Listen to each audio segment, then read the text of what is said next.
Good evening, Little Masters, and welcome to episode 353 of the Prancing Pony Podcast, where I have appeared, bringing gifts and speaking great praise of the valor of the Nerd of the Rings. Great! Here are the keys to my house. Folks, pull up a bench in the common room and join us. I'm Matt, the Nerd of the Rings, and I'm here with the man of the West, who has begun to behave as a Lord of Men, Alan Sisto. You know, Matt, I have checked all around your place, and I still can't find that Palantir. Where'd you hide it? It's very, very secret and safe. Is it very, very safe? Yeah, okay. Yes. Folks, join us as we enjoy an unexpected episode as we continue our time in Appendix A2 in the House of Eorl. Folks, no matter how you arrived, you're all welcome here in the common room.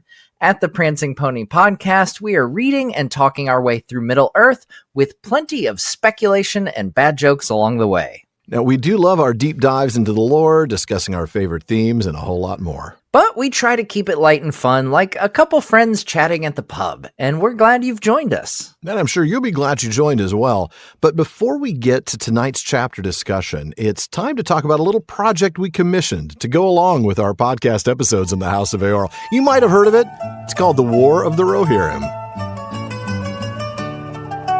Folks, join us as we dive into the movie, as we talk about everything from the choice of doing it as an anime to the plot and the characters and the music and everything. It's going to be a fun time. Yeah, absolutely.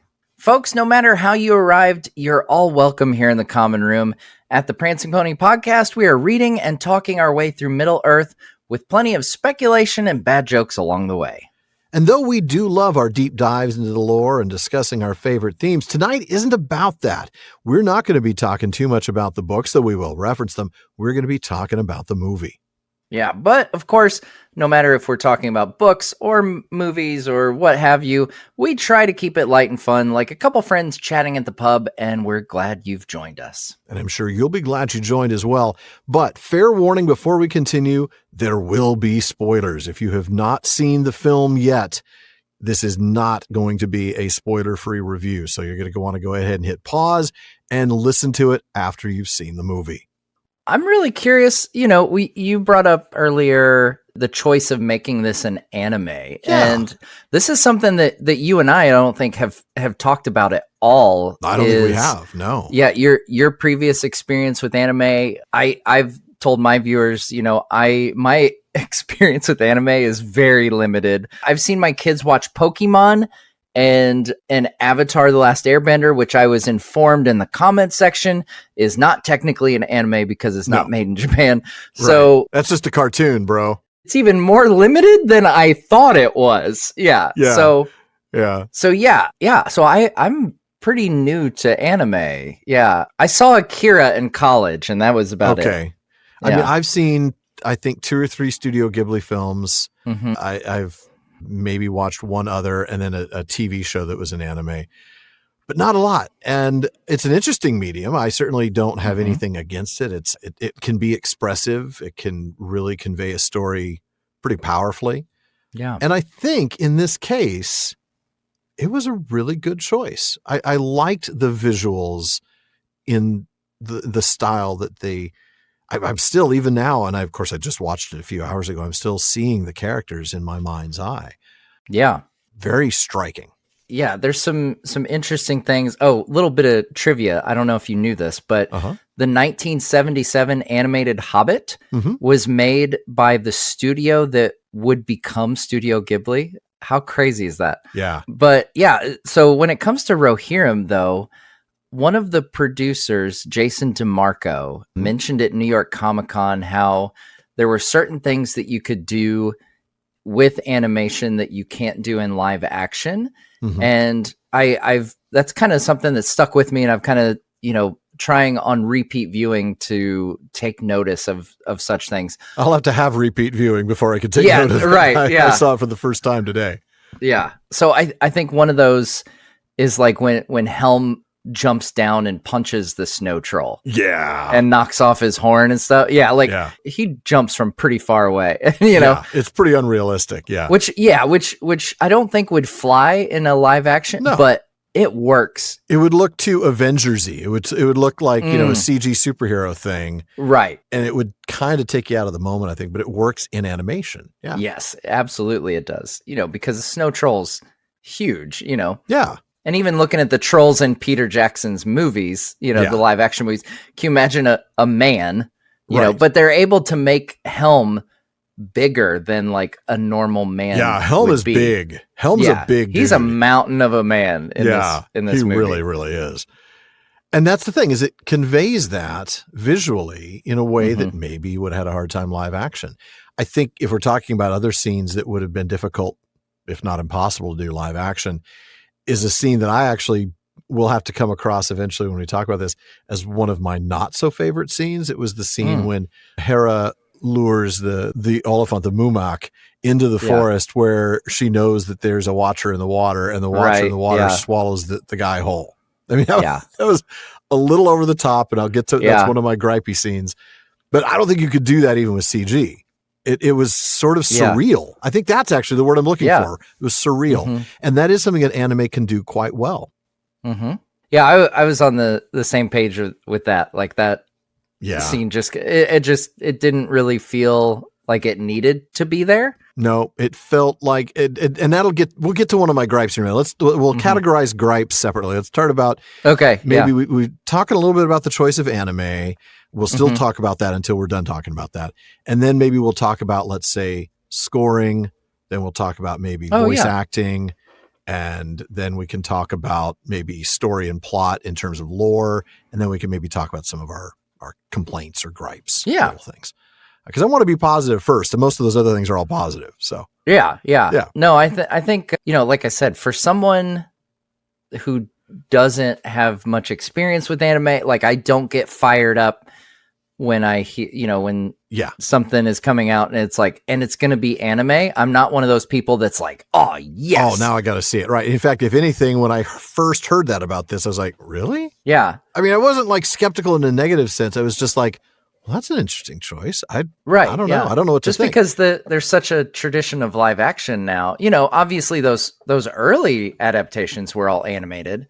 Yeah. But, it's really found success in live action. And so a lot of people. Yeah. By no measure can you say that Ralph Bakshi's Lord of the Rings was a box office success. Right. Yeah. Yeah. So it was so successful that they only made half of the Lord of the Rings. So successful, they just ended it at Helm's Deep and said, we're done now. Sorry, Ralph. Yeah. So, but I know a lot of people have a soft spot for that. I don't as much, but I have a soft spot for a few moments in it, but mostly I have criticisms. Yeah. I do think, and I'll be very curious to see where the box office numbers end up. Yeah. Yeah. I wonder if it limits. Yeah. I've long, kind of given up on trying to have trust like Rotten Tomatoes scores. No, everything these days can be manipulated. There's so many things that make $1 bajillion, and I'm just like, are you serious? Yeah, like, you got to be kidding so me. It is what it is, but I do wonder if it being anime, and I've seen it in like my comment sections, there's people who will not watch it because it is anime and because they just aren't interested in that. They just aren't interested, which is a shame. Because anime is not, and this is something I really want to remind people, anime is not a genre. Anime is a medium. Yes, absolutely. And that's the important distinction. I think a lot of people, when they think anime, especially if they don't have any exposure to the medium, they think of it as a genre, and they think of a style of film or style of TV show that is sort of classic anime, right? Whatever that may be to a person who hasn't seen much. Yeah. And they think of that as anime, and they're like, well, how are they going to tell the Lord of the Rings like that? No. Right. It can be a comedy, it can be a drama, it can be an action, it can be, it tells whatever story it wants to tell. Right. And so it's just a medium. You could do it as CG, you could do it as live action, you could do it as, I don't know, puppetry. I mean, it's just a medium. That's all it is. Yeah. Yeah. And I do think, and it's not just anime, but like there's people who just aren't interested in animation, period. They look at it and say, oh, that's a cartoon, right. And don't shoot the messenger here, folks. I'm just relaying what's in. I don't agree with these sentiments. I'm just saying that, these are comments that I've seen, for months now. Yeah. And so I think it is going to impact the sort of the ceiling, if you will, of the box office success. Yeah. Fortunately for the movie, compared to a live action film, it did not cost anywhere near. It may have a lower ceiling, but it has a lower cost too. Right. I want to say it was like 20 or 30 million. I can't remember. Wow, that's less than you would pay like 1-star actor. Yes. In a live action Robert film. Downey Jr. makes probably like 3 times that for a Marvel film. For one Iron Man movie, yeah.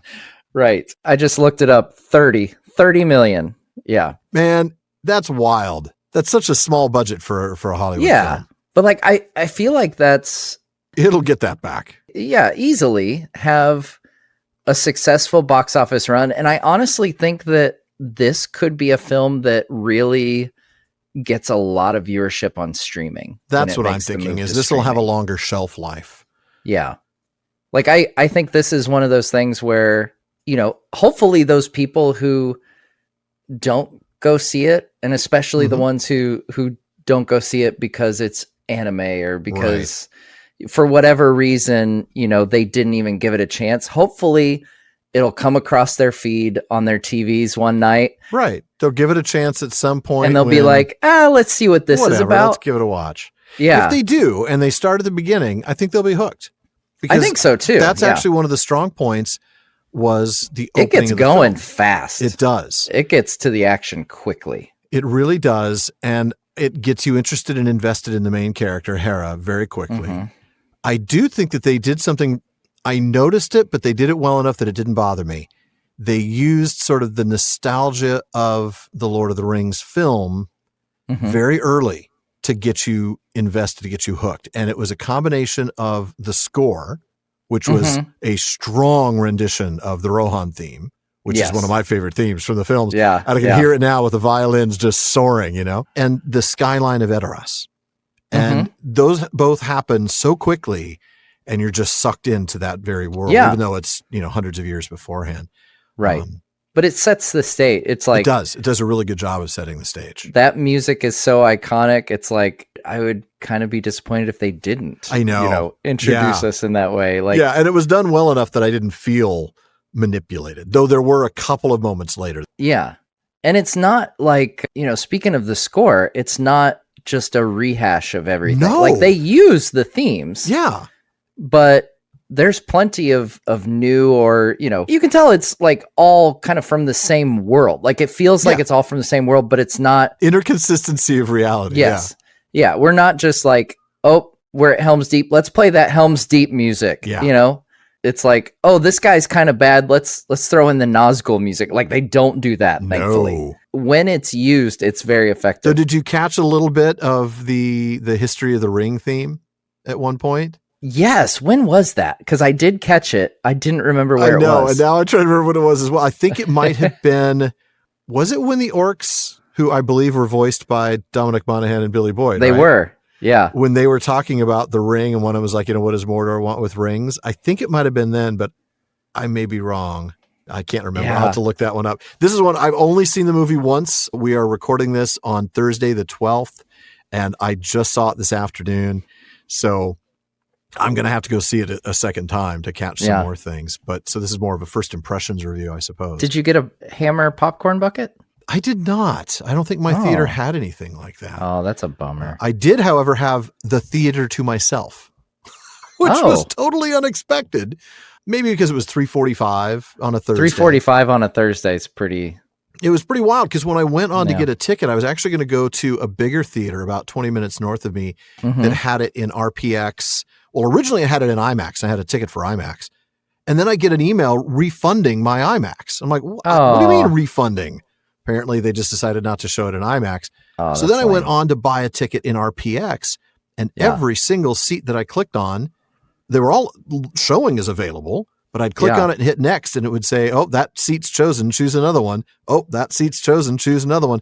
Must have been bugged. I don't think the thing got sold out, but so I couldn't see it at that larger theater with RPX up the road. I'm going to try to do that next week. Okay. So I saw it at my local, which is a little smaller. It was still good. It was still a fantastic, sound and experience and visual. And everything. Yeah.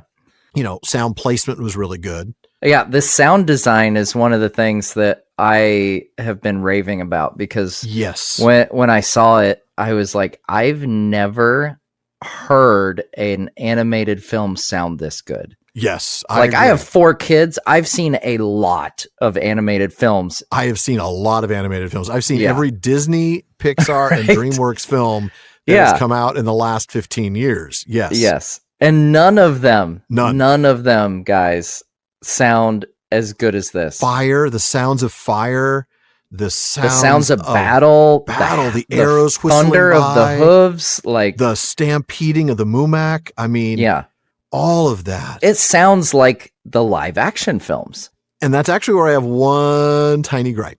You remember we mentioned that we didn't like that scene with the Watcher in the water? They used the exact sound from that film. That sort of, I'm not going to try to duplicate it, but listen to that scene, watch that scene in the Jackson films, and then watch that scene again, and you'll hear the exact sound, like they pulled it directly from it. So it's a sound effect of the Watcher? Yes, it's a sound effect of the Watcher in the water from the from the live action film. Interesting. And that pulled me right out of it. Like, why did you just design a sound that sounded similar? Mm-hmm. But it sounded like it was lifted straight from it. I could be wrong. Interesting. I'm willing to be proven wrong. I would have to do a back-to-back comparison, but it was so obvious to me right off the nose that it was like, ooh. Interesting. Okay, so I didn't notice that. So now next time I go, I'm going to take my kids to see it. I think you'll hear it probably twice. Tomorrow night, I think I'm going to take my boys. But sound design as a whole was really, really good. But sound design as a whole, like it's the exact same team that did the sound design for the film. So that doesn't surprise me. Yeah. And that was another thing I heard, when they had like their panel at New York Comic Con and stuff, was most anime films cannot afford to get sound design from the guys from this level. Yeah. They're not mixing their anime films at Park Road post-production. No, they're not. Yeah, it was really, really good sound design. I admit. And I think that helped sort of immerse me in the world. Yeah. Because you do lose a tiny bit with anime. You lose a tiny bit of, and this would be true of animation in general. I don't mean anime specifically. Mm-hmm. You lose a tiny bit of that sort of human connection to the characters. Yeah. Yeah, the there is kind of like a barrier, a bit of a barrier, artificial barrier. Yeah, like it feels like a like a retelling of a legend in Middle Earth. Like I think using Miranda Otto as the narrator really helps. Yep, connect. And I was about to get to casting. Yeah, so that's a good segue. She connects, the films, but then like I honestly just kind of expected her to be at the very beginning, maybe at the very end or something, but they I love how they use her throughout. They pepper her throughout in some really effective ways. Yeah. To remind you that you're listening to or taking part in a retelling of this story, this legend. Well, and things that can be hard to depict on screen. Yes. That where you need a narrator. So one of the things that I alluded to in my spoiler free review that I would have liked to see more was Helm after his sons have died, because they use that to be like this mysterious, Helm disappears and then that's when he goes on his like punching sprees, and so there's part of me that wishes we would have seen Helm's mental state. Yes. And like seen him grow gaunt with grief and famine. Despair. Yeah. Right. But I also see like what they did was effective in that he disappears and then it's like, where did he go? And then like, you get a sense of mystery and of building. Yeah, you get this mystery and like kind of creepiness, like you see from the Dunlending perspective, which is very compelling. I did like that. Where they are like freaking out and saying, he's not a man, he's a wraith, and he's like eating, the dead and stuff. Our people. Yeah. Yeah. Like it's freaky. And they show like his silhouette, backlit and, he's just like kind of creeping. He's sort of stuff. walking a little unnaturally. Yes. Yeah. It's like he's almost floating. Yeah. He's slouched, but he's like floating kind of thing. So so I'm kind of like, I really like what they did. There's part of me that wishes that we would have seen him grow gaunt with grief, but Éowyn, kind of narrates and explains, I think she might even use the word gaunt. I can't remember. She does. Yeah. Yeah. Because she uses the words right out of the text. Yeah, because I think it is gaunt with grief and famine. So yeah, that's one of those elements, to circle back to where I started this. That's one of those moments where I feel like the narrator comes works in really handy. And I don't think a narrator in that sense would work as well in live action either. I think it's more you would expect it to be shown for an animated. Yeah, I think so too. Like I think we've gotten used to narrators in certain types of films, or in a prologue. Mm-hmm. But in a film like Lord of the Rings, I don't think you would just throw one in the middle like this. Can you imagine a literal word for word adaptation of Lord of the Rings where you have a narrator describing the landscape all the time? Right. I mean, that's the canons of narrative art. Cannot be wholly different, goodness. But they are different. Yeah, I think the choice of narrator was a good one. I think that's a really good storytelling device. But I want to talk about and use that as a segue to talk about the casting. The fact that they used Miranda Otto is, of course, brilliant, ties us to the films, gives us sort of the idea that, Éowyn, the film Éowyn that we knew, Miranda Otto, 20 years ago, knew about the story of Hera and would have heard about Hera growing up. And she's telling us about this story now in her later days. And it's just a fantastic way of connecting us to it. But that brings me around to casting, because, of course, Miranda Otto was a natural fit for that. Yeah. I have to say the voice acting, I say casting, but really it's not about like, ooh, get this person in because they look like this or whatever. Right. It is all about the voice acting. It's all about the voice. Yeah. And wow, I thought the casting on that was spot on. I mean, obviously the only one that I actually knew that I've seen or heard before is Brian Cox, who does Helm Hammerhand and absolutely flippin' owns it. Does a great job. Yeah. That was great. He proves, online you'll see people kind of like freak out when actors don't know like the source material and stuff. And it's he kind of proves the fact that he doesn't need to know the details. Nope. Like he knows what kind of character Helm Hammerhand is. And, he's not a complicated character. Let's be honest. Yeah. I'm sure he gets little tidbits of direction here and there. And then it's like, that's all he needs. It's Brian Cox. Like he has enough to get on with. And then you just let him do his thing, let him do it. Yeah. He did really, really well. I thought that was, for me, the best performance in the film. But the woman that played Hera was just really fantastic. Gaia Weiss, adored the way she carried herself, vocally. Yes, yeah. You really felt everything from the doubt and the sort of the tenderness that she had with her father, and then the strength. I mean, man, I don't know about you, but I got chills when she's challenging Wolf, and Wolf says, "You think I'm afraid of you? You should be. You should be. Oh my goodness. Look out, man. Good stuff." Another thing that I mentioned in my review is I love how much of that Anglo-Saxon, like bravery in the face of death. Yes. That Rohan, the sort of the Beowulf moment. Yeah. Yes. The Beowulfian element, which I think I just recently saw an interview where Philippa mentioned them going back to Anglo-Saxon tales and looking, she said like she took another look at Beowulf, as they were. Yeah. Oh, there's some Beowulf moments in there. Yeah, sure. You can tell. And like, I love that stuff. Obviously I'm a big fan of like the Rohirrim in the books and the films. Yes. And part of it is that Anglo-Saxon nature where they just are always, doesn't matter the odds. It does not matter the odds. And like, they're always bringing the bravery and like, gosh, just thinking of reading Éomer when he thinks that all hope is lost he's screaming death and everything. And oh gosh, and we get elements of that here where it's like, we do. Oh, especially with Helm's last stand. Yeah. Yeah. That moment is again, the sound design when he punches someone is so satisfying. Every punch, you feel it to your core. Yeah. It's so satisfying.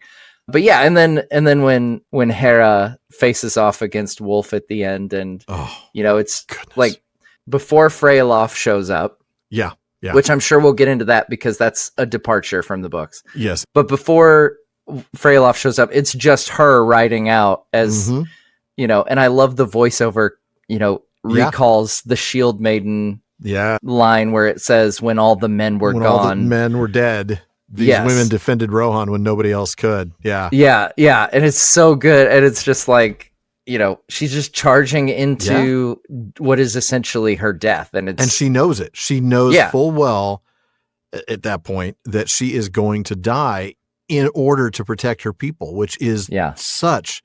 Just in hopes of protecting. Yeah. In hopes of protecting just her people. To give them a better chance of surviving this escape. Yeah. Yeah. Oh, yeah. Glorious voice acting. And even the villains. I thought Wolf did a great job. Really, you come to hate that guy. You know, at the beginning, you want to feel sorry for him. He just watched his dad get killed. And then he's been rejected.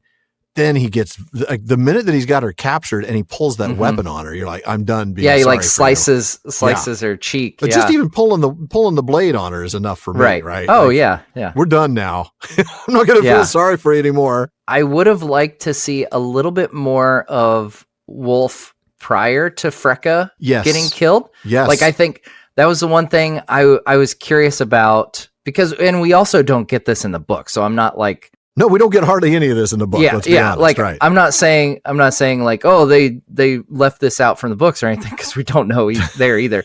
But everything that was in the books is in there. Right.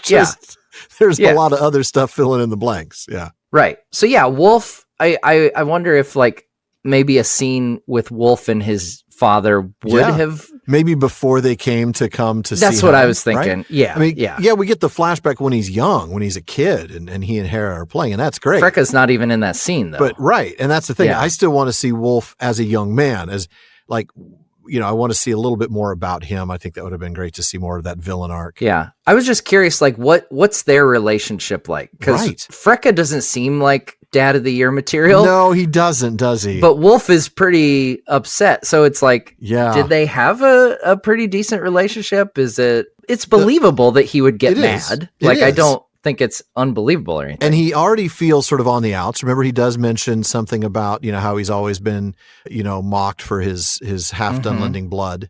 Yeah. You know, and he felt like he doesn't belong. He's not really part of Rohan.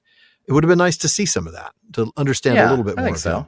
Yeah. But really, I mean, that's just a small guy. But he's a pretty good villain. And I like that. Yeah. I think that we get a bit, there's enough there to realize that, at least in the beginning, that Wolf isn't like 100% in the wrong for wanting revenge. Yeah. You know, his dad's been killed. Like, there's enough gray area there. Yeah. It's like, you know, and I think because there's so many ways that they could have taken the punch. Like, they could have made the punch just like this glorious moment and like made Helm out to be unquestionably the hero of that moment. And I think they did a pretty good balance there where it's like, oh crap, I just kind of messed up maybe, but I'm not going to admit it. And you can see that, right? I mean, Helm's like, you saw what happened. I only hit him the one time. Right. You know, I didn't, this wasn't my intent. I didn't mean to kill him. Right. But it doesn't matter. But yeah. And then like, I like the, you know, so you can kind of understand where Wolf's coming from. Yeah. At that initially. Moment. But boy, it changes. Yeah. But then it changes fast. And then it's like, into madness. Yeah. Like, dude, you went off the deep end, man. Really off the deep end. Some other casting stars, or, you know, some of the really, really outstanding, I thought, vocal performances.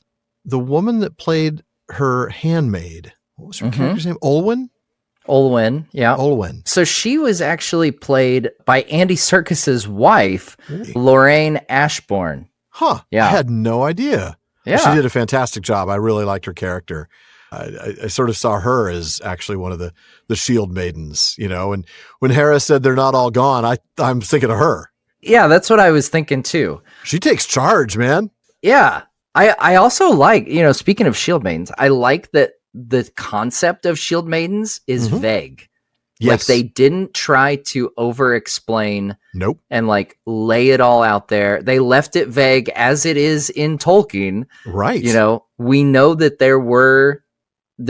Shield maidens were a thing. Exactly. And there was a time when women rode to war. And that's all we know. And like, I kind of like that they also left it vague, like Tolkien does. Yeah.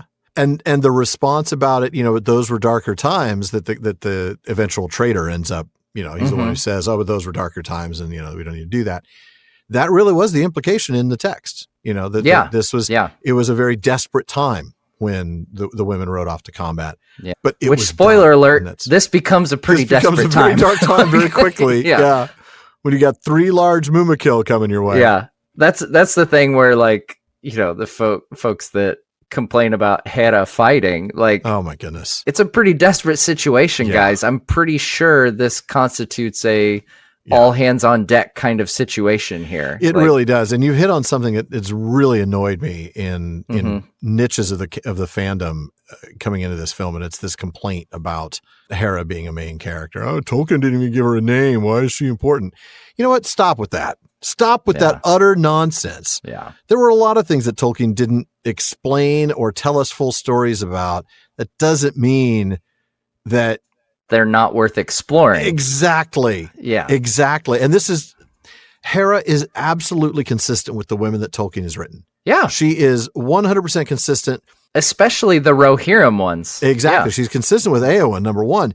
But I was absolutely thinking, even though they named one of her brothers Haleth, well, because Tolkien actually named one of her brothers Haleth, she reminded me of Haleth of the Haladin, right? In the First Age.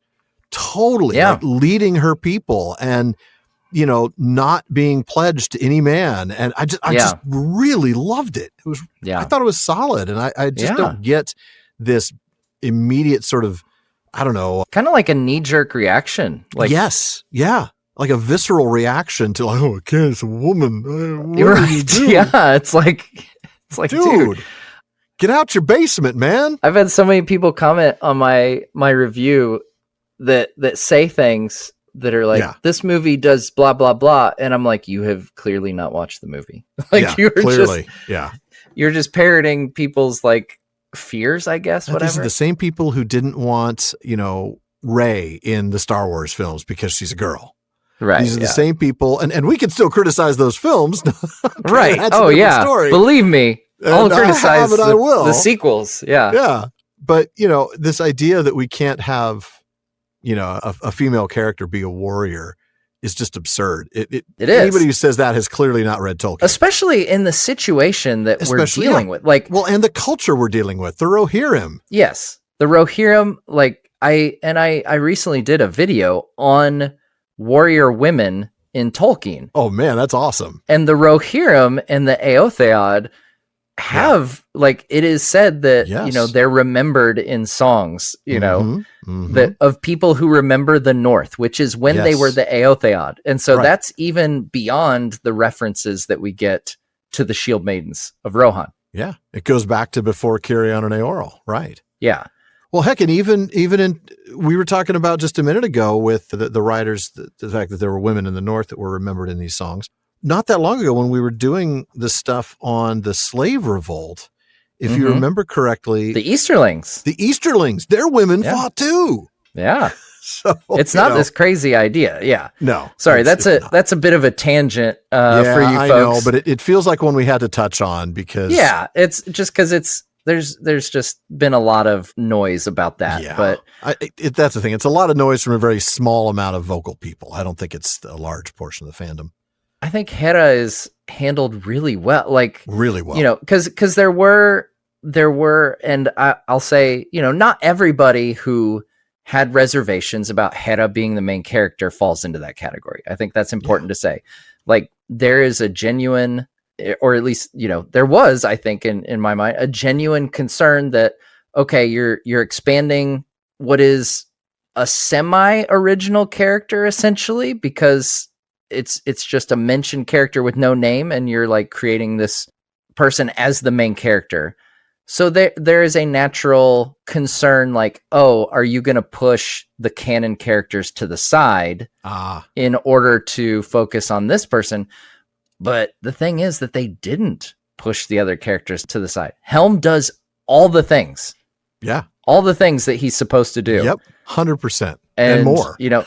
and like, her losing her brothers is an emotional gut punch. Oh my gosh. and losing her dad. And like, I loved what they did with Helm pushing Hera into the door and closing the doors and being like, you're their leader now. You do this. They need you. Kind of like how Theoden does to Éowyn when she leads them to Dunharrow in the books. Yep. And like, I just thought that it was so well done and believable, and the timing of everything, like it builds up to the moments where she actually fights with the sword and everything and faces off against Wolf. Like, I thought they did a really good job. I did too. And you mentioned three of the most poignant moments in the story. It was the when her brothers were killed and when she thought she'd lost her father. Those were, like you said, gut punches. And yet those of us who know the story knew those had to be coming. I mean, we know that the brothers die. Oh, The text makes that very clear. So every time they were in peril, I kept waiting for them to get killed. Right. And, trying to steel myself against their loss. And I'll tell you what, they got me real good with the first one. When he was shot through the throat. No, I didn't. I gasped. I was like, I did no! too. Yeah. Oh, that was one of those that sucked the air out. It was just like, it did. Totally. I mean, the second one, you expected it because the circumstances were like, oh, they're going to kill him, Right. Yeah. With the horse kind of like giving out and stuff. I was like, oh gosh. Oh, in fact, I actually thought that was the last we saw of him. I thought, okay, they're going to kill him off screen. We're going to find out about it. But once they had him as a prisoner, I thought, okay, they're going to kill him. This is a Gelmir moment in the First Age. They're going to kill him right there. We're lucky that they don't actually do the Gelmir thing, where they cut off his and hands and gouged out his eyes and then killed him. Oh gosh. Yeah. No. Don't forget, Tolkien can write some pretty disturbing stuff. Oh yeah, no, he definitely can. Yeah. And like, I actually credit them with showing restraint there, because they could have easily. We didn't need to see that, and I'm glad we didn't. We didn't need to, and like it hits just as hard. Oh, and maybe even harder, because you're seeing their reactions to it, right? You're seeing Helm's and Hera's reaction. And it's like, what happened. There's a power in letting the audience's imagination, fill in the blanks at stuff like violence that I've always been a big appreciator of. 100%. I'm super glad they didn't go graphic on that. Let's talk a little bit about story. I think we've already pointed out the fact that they do a really good job of making sure that everything that happens in the actual text of the story happens here. Just about, yeah. Yeah, I mean, they check almost all of the boxes. Yeah, virtually all. They've added a lot of things, of course. They've had to fill in the blanks to turn this into a full story. Let's talk about some of those additions and the ones that we liked and the ones that we didn't. I think we mentioned the snow troll a minute ago. I liked that. That was fun. Yeah. That was a great scene that showed us a lot about what Helm was about in that stage. Yeah. Oh my gosh. I liked the orcs. I liked that they didn't rely on the ring gimmick. They mentioned it and then went away from it. Yes. Thank you for that. Didn't I was dwell so on it. afraid that you were going to spend 10 minutes on this and that we were going to get some young golem looking. I mean, I really was just like, they're going to go off on this. And they didn't. And it was great. No, it was just a brief reminder. Little moment. And, it basically served to show why the Dunlendings would think that Helm was eating their dead. Yes. Because it's the orcs that are eating their dead, but they don't realize it. And so that's how it's kind of cool how it shows how the legend comes to be, from this unrelated, orcs that are just feasting on all these, provided dead people. They're like, hey, free buffet. Sweet. Okay. I liked that. I appreciated their attempt at explaining the presence of Mumakil. I ended up accepting it and just enjoying them because it was fun to see. But because they're mercenaries. They're mercenaries, right? But they're mercenaries. It says they're Variogs, which they were mercenaries as well, like the Variogs of Khand. But the thing is, Khand is like way far away. Like, there's no way that the Dunlendings. Oh, I didn't realize that they actually name dropped Khand. Well, they didn't name drop Khand. They name dropped the Variogs, but the Variogs are from Khand. That's who's from Khand. Yeah. I didn't realize they said Variogs. They said Variog mercenaries. Yeah. Interesting. They also said Southrons, which is wrong because it's Southrons, but that's okay. Now, there is like a 4-year gap between Freka being killed and Yes. Wolf coming back, Yeah. which they do say. So They like do. Mm-hmm. they do say for 4 years or 4 winters, Yeah. however He they say it. disappeared like shadow in the night or something like that. Yeah. So like, it's not, in my mind, it's not crazy to think that he could have gone and recruited these mercenaries and they could have made their way up in the course of 4 years. That's just so far. Like he wouldn't have even known they existed. I mean, I think he would have spent that time building the alliance with the Dunlendings, with the Hillmen, Mm-hmm. But I don't know that he would have thought, well, I want to go past the Easterlings and past Mordor, all the way down on the other side of Umbar and find Khand, where they've got these great mercenaries that they call the Variogs.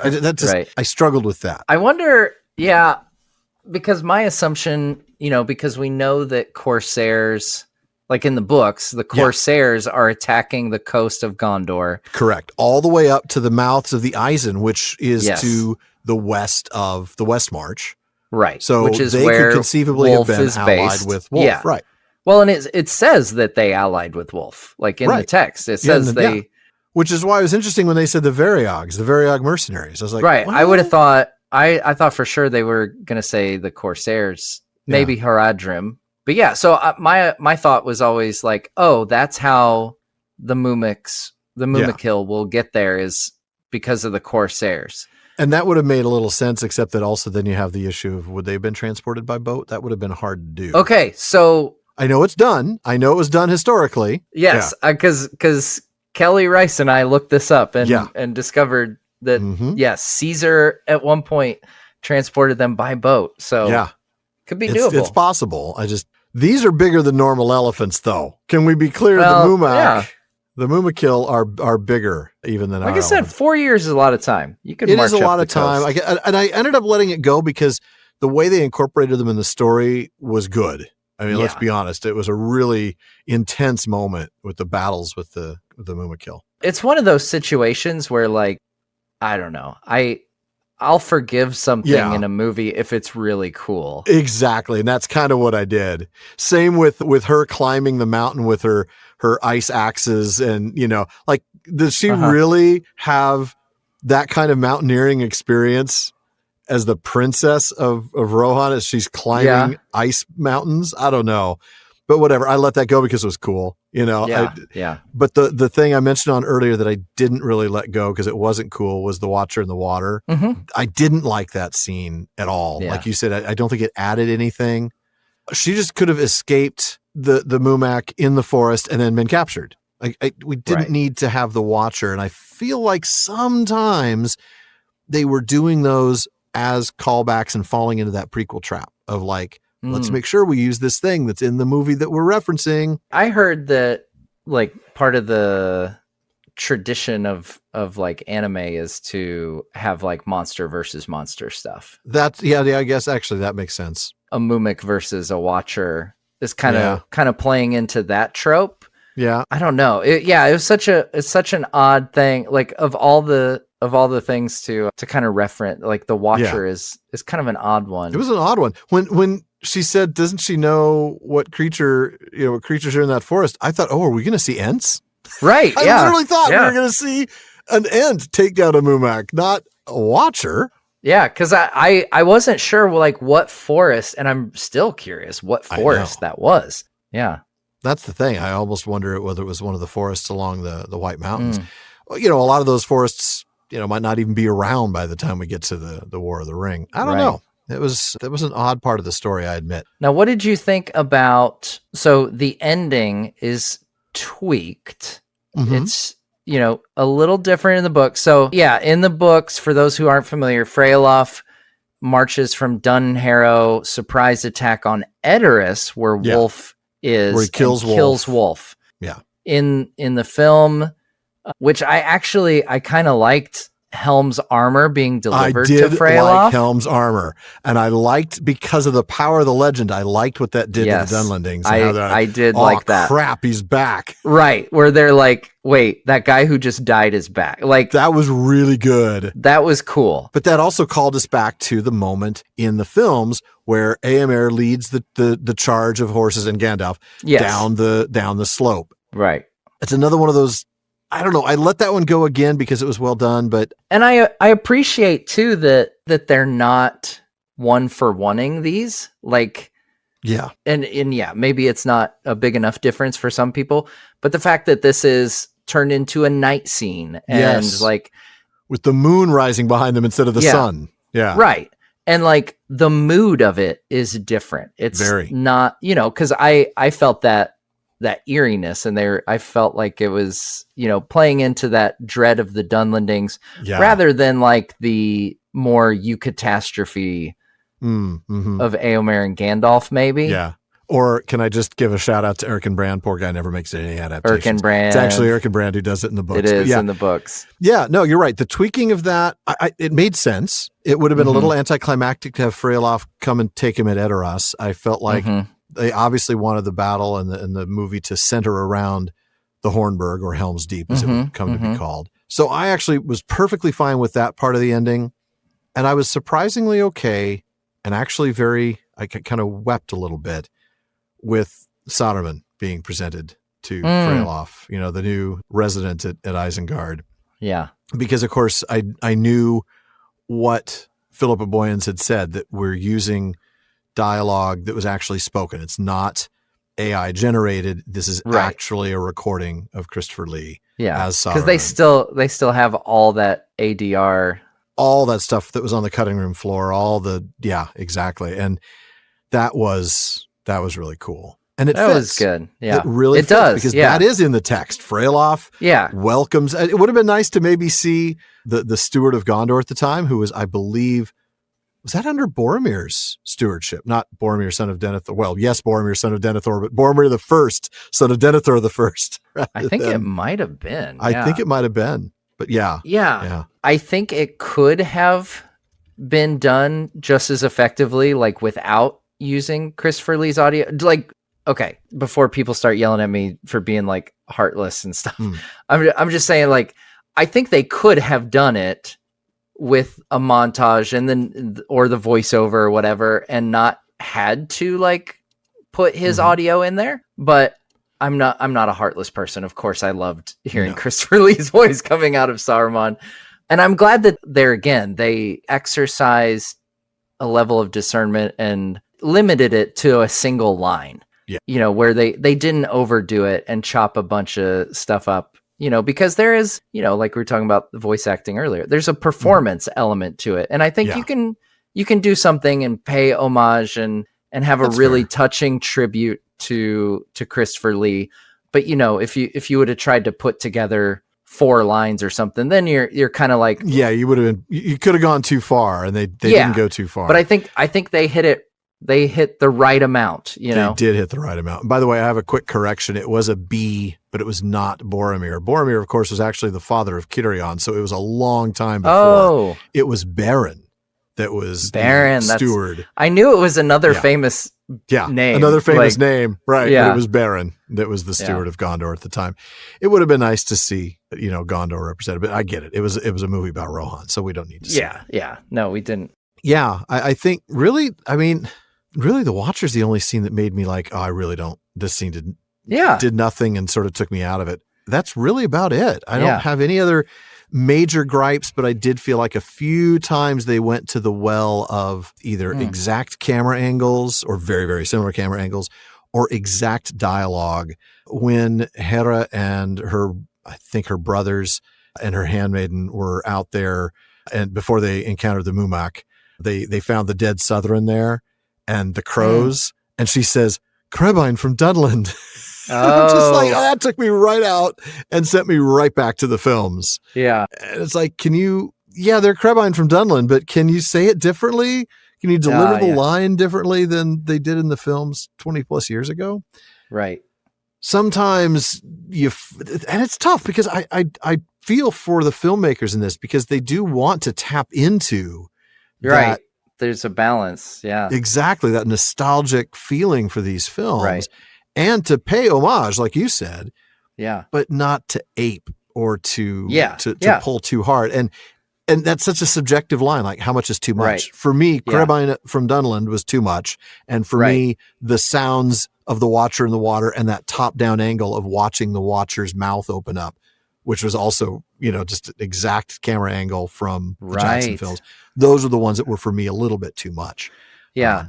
But as a whole, I thought the film was really, really good. I liked it. I did too. Yeah. No, I really liked it. For me, the one, this is me just like, I'm going to fully own the fact that this is a nitpick. In the moment, I was like, when Helm is rallying up the troops to go out and fight, he has them like, they chant death.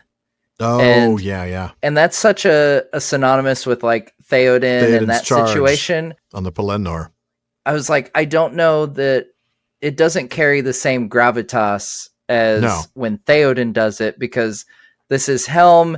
He's a much more, what's the word? Prideful guy. Yeah. Like he's going into this fight confident. Yeah. I feel like if he's saying death, he's saying it's death to them. Right. Yeah. Whereas I think Theoden with the Rohirrim at the Pelennor is saying to death. We're going to death, but that's okay because we need to do this. Yeah. Yeah. It's like all we have left is our death kind of thing. Yeah. So it was just like that felt like that was maybe trying to strike the same thing, but the situation didn't fit. Yeah. Right. And so other than that, like his speech and stuff was great. Like, fantastic. Like I said, I'm picking nits at this point.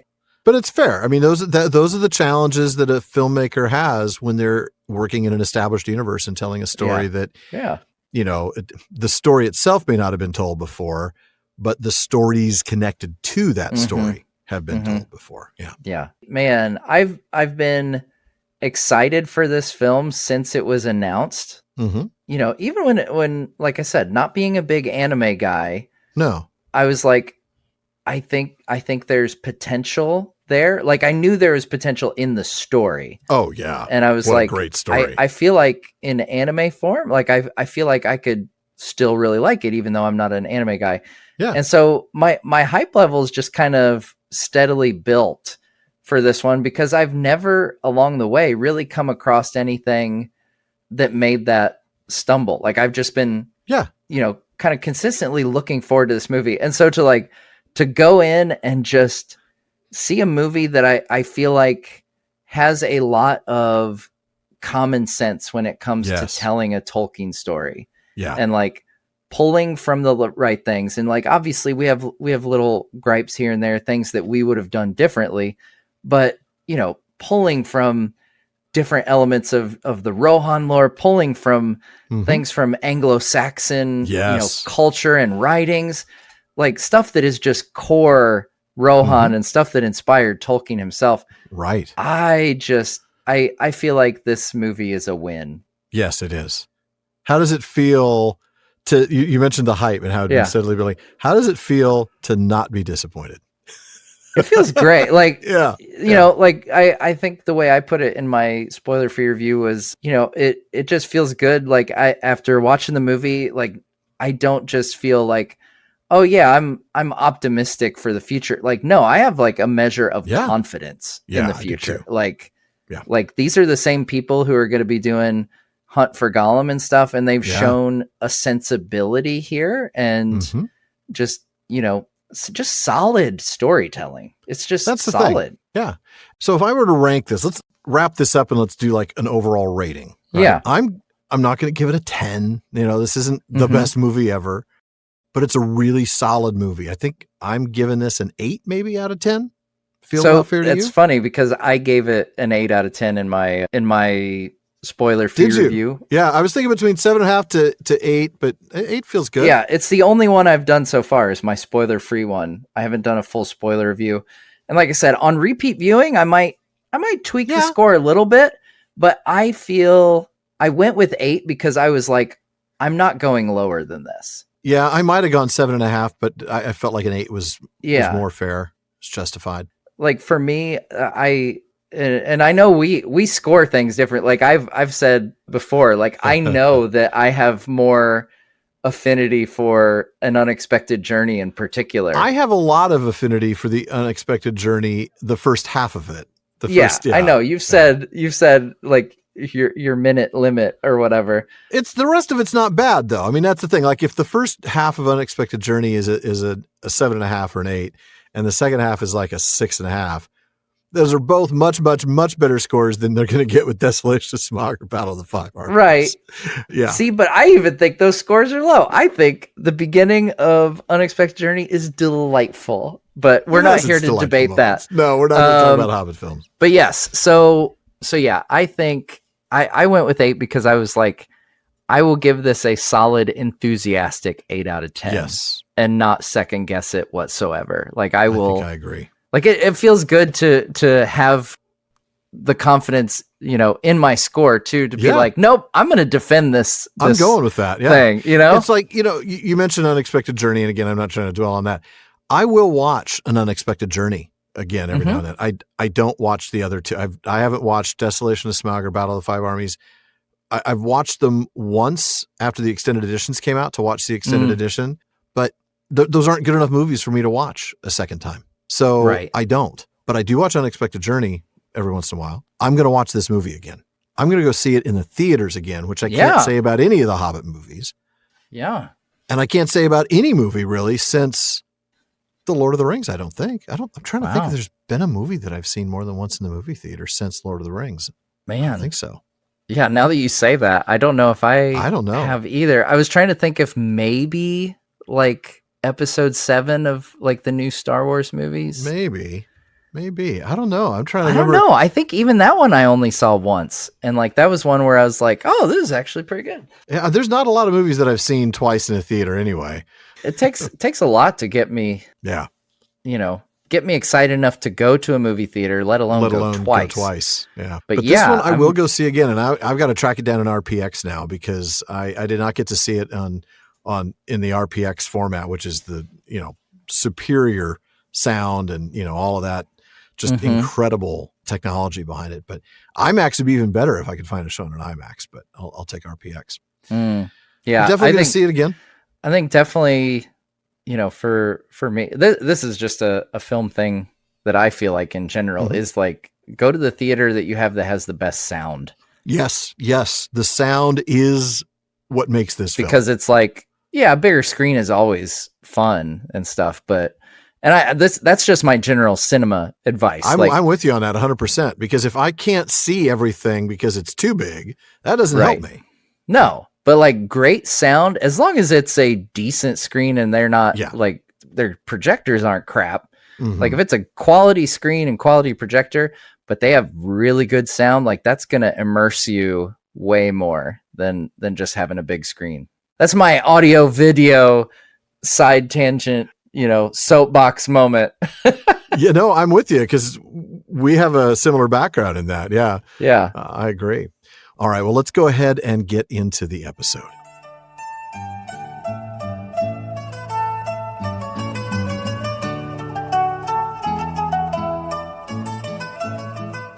Well, I'm sure as we're recording this before seeing the movie that we had some amazing thoughts on it that I'm sure we did. Heard. I'm just glad that we had a chance to see it in the future. Yeah. Yes, in the future. Our future selves. Good job, future selves, on that review. Selves. Those guys are great, huh? They were so much better than us, but it's all downhill from here. So, but unfortunately, text-wise, it gets to go uphill. We get to get back into Tolkien's writings, which is always a good thing. So, Alan, take it away. Let's continue the story where we left off. All right. Well, this time we're going to bring Saruman into the story, as the bad jokes at the intro might have hinted at. Now, before I read, just a reminder, of course, this is I called it an unexpected episode earlier, Matt, and that's because it is. We had originally expected to be able to cover the House of Eorl in a single episode, which was probably overly optimistic. And so now we're picking up sort of in the middle of all of the things. The first line has just ended with the death of Helm, and now Hild's son, Freylaf, that would be Helm's sister, has been crowned king and is the first king of the second line of Rohan. So that's where I'm picking up. It was at the crowning of Freylaf that Saruman appeared, bringing gifts and speaking great praise of the valor of the Rohirrim. All thought him a welcome guest. Soon after, he took up his abode in Isengard. For this, Beren, steward of Gondor, gave him leave, for Gondor still claimed Isengard as a fortress of its realm and not part of Rohan. Beren also gave into Saruman's keeping the keys of Orthanc. That tower no enemy had been able to harm or to enter. In this way, Saruman began to behave as a lord of men. For at first he held Isengard as a lieutenant of the steward and warden of the tower. But Freyolf was as glad as Beren to have this so, and to know that Isengard was in the hands of a strong friend. A friend he long seemed, and maybe in the beginning he was one in truth. Though afterwards there was little doubt in men's minds that Saruman went to Isengard in hope to find the stone still there, and with the purpose of building up a power of his own. Certainly, after the last White Council in 2953, his designs towards Rohan, though he hid them, were evil. He then took Isengard for his own, and began to make it a place of guarded strength and fear, as though to rival the Barad-dûr. His friends and servants he drew then from all who hated Gondor and Rohan, whether men or other creatures more evil. Ooh. All right. You know, a new neighbor moved in, and I'm not so keen. His dogs are barking all the time. He's kind of shady, that guy. There's something about him. That's right. He's the guy who, when he ends up turning into a mass murderer, you're the guy who's being interviewed by the news, and you're like, yeah, I always knew something was wrong with this guy. There's something wrong. Yeah. Yeah. Exactly. It's Saruman. Mm-hmm. Now, in the short paragraph we skip, we are reminded that after this invasion, Rohan was devastated. They'd lost a lot of horses and cattle, and they're suffering from shortages in this moment. Yeah, exactly. I mean, that was a long, long winter, and then, of course, that long winter created a dearth afterwards. Now, thankfully, it was a very long time before they were faced with any big threats, and that's because it was also a very long time, all the way to the time of King Fulquina, before they got their strength back. Yeah, and how long was that? Well, Freyolf becomes king in 2759, and Fulquina, his great-great-grandson, didn't become king until 2864. So that's more than 100 years later. Yeah, it took him a long time to recover. So coming back then to 2759, right after the end of the war and at the coronation of Freyolf, we read that Saruman showed up doing his usual thing, giving gifts, flattering the men of Rohan, clearly not talking about, what is the House of Eorl, but that's barn where those are the things you say later. Quite the change. Yeah. No, he was flattering the men of Rohan to the point that, well, everybody liked him. It's definitely key Saruman stuff right there. Yeah. And it's the same year that it's listed that the steward of Gondor, Beren, gave Saruman Isengard to live in. Though it was very much on the borders of Rohan, it's one of those areas still specifically part of Gondor, even after they give Calenarthon to what would become the Rohirrim. And Saruman was even given the keys. Yeah. Now, the stewards had been holding those keys since the time of Cirion, as we read in the chapter on the Palantir in Unfinished Tales. It stood in a region with which Gondor became less and less directly concerned. Calenarthon, never densely populated, had been devastated by the Dark Plague of 1636, and thereafter steadily denuded of inhabitants of Númenorian descent by migration to Ithilien and lands near Anduin. Isengard remained a personal possession of the stewards, but Orthanc itself became deserted, and eventually it was closed and its keys removed to Minas Tirith. Wow. Yeah. That's wild. I mean, let's shut down the place and, bring the keys back. You just put a sign up, It's going to get musty in there, I have to think. I hope you put some mothballs in there. Come on. Hire a cleaning crew, man. Yeah. Oh, they're going to have a fixer-upper on their hands. Yeah, they are. When Saruman gets in. At least it's made of stone, so nothing's going to rot while they're gone. Yeah. Right. Yeah. It's structurally sound. It's got good bones, as they say on HGTV. Well, it's got obsidian bones or something like that. Yeah. Now, that actually didn't mention the when, but in Cirion and Eorl, we read that in the days of Cirion, Angranost was still manned by a guard of Gondorians, but these had become a small settled people ruled by an hereditary captain, and the keys of Orthanc were in the keeping of the steward of Gondor.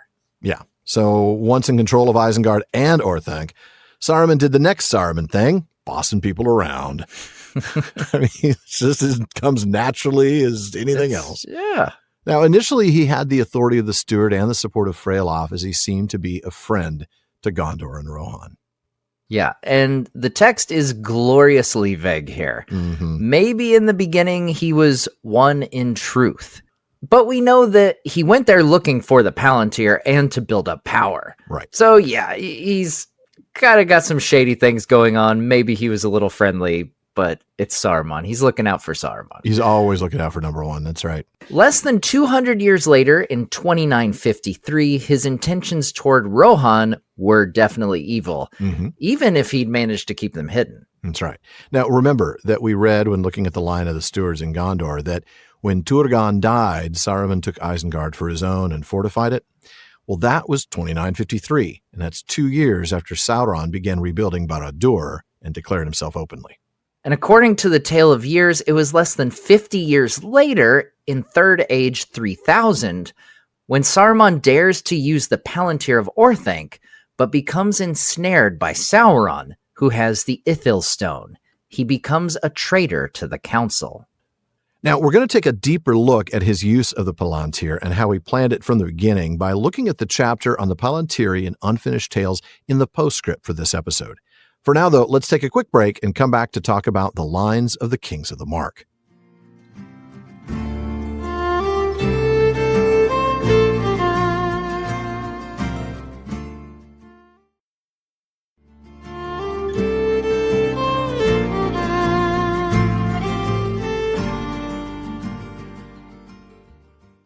Now, soon we'll get to the lines of the Kings of the Mark, but before we do, we want to remind you there is always a lot more talk going on at the Prancing Pony Podcast than just us.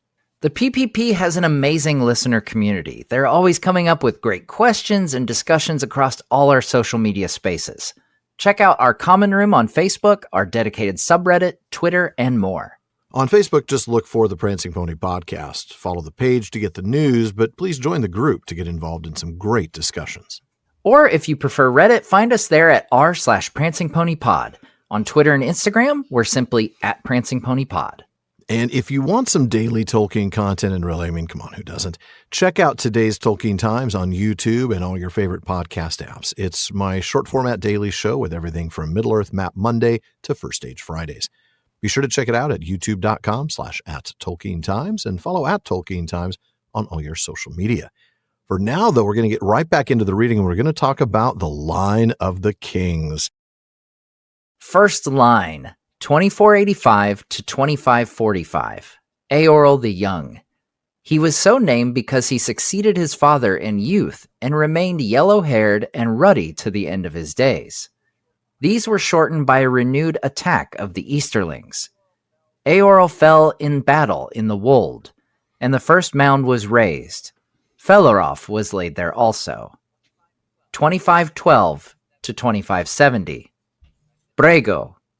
He drove the enemy out of the Wold, and Rohan was not attacked again for many years. In 2569, he completed the Great Hall of Meduseld. At the feast, his son Baldur vowed that he would tread the paths of the dead, and did not return. Brego died of grief the next year.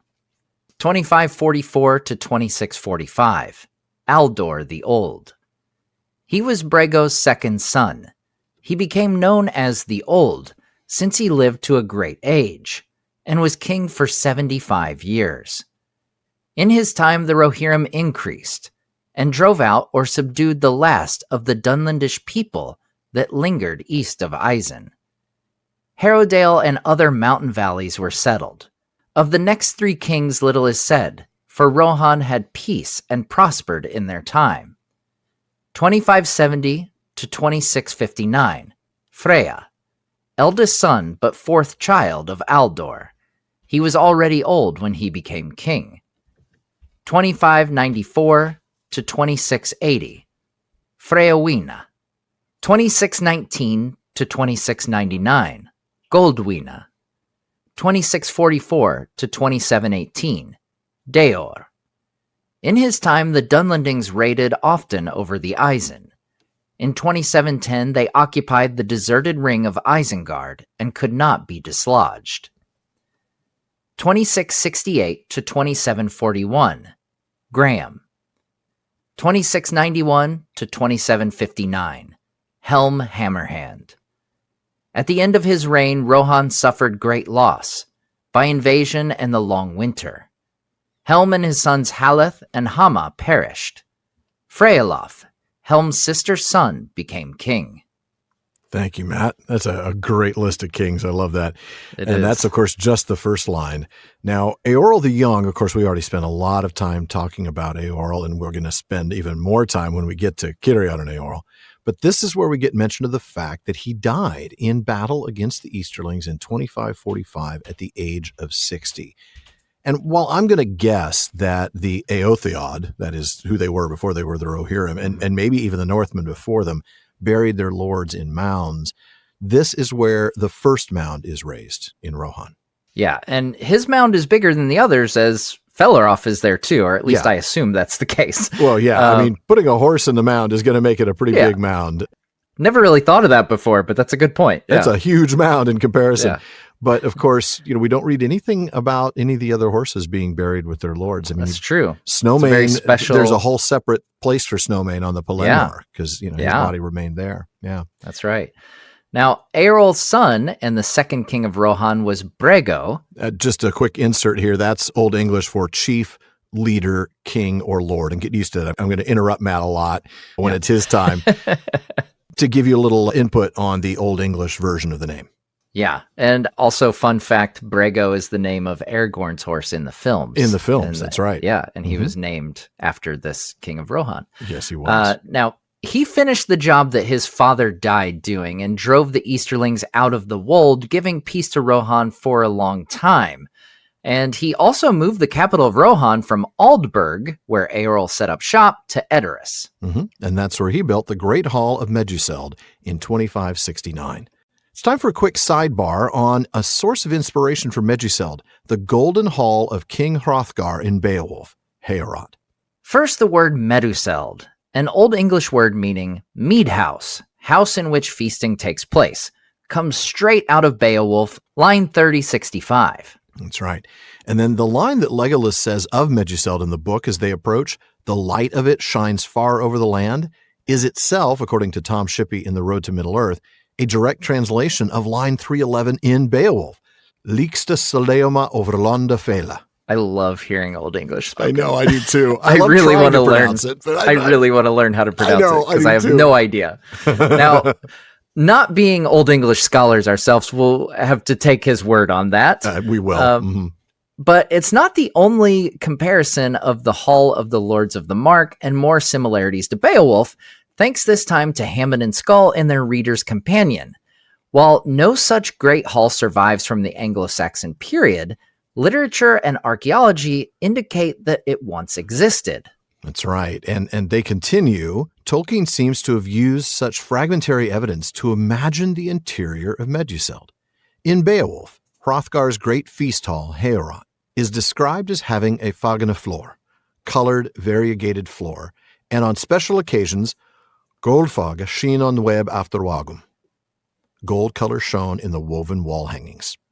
Now, they go on to talk about how the floor is similar to Roman mosaic floors made of different slabs of stone or colored marble, while also mentioning the evidence for those woven or embroidered wall hangings that date back to Anglo-Saxon times.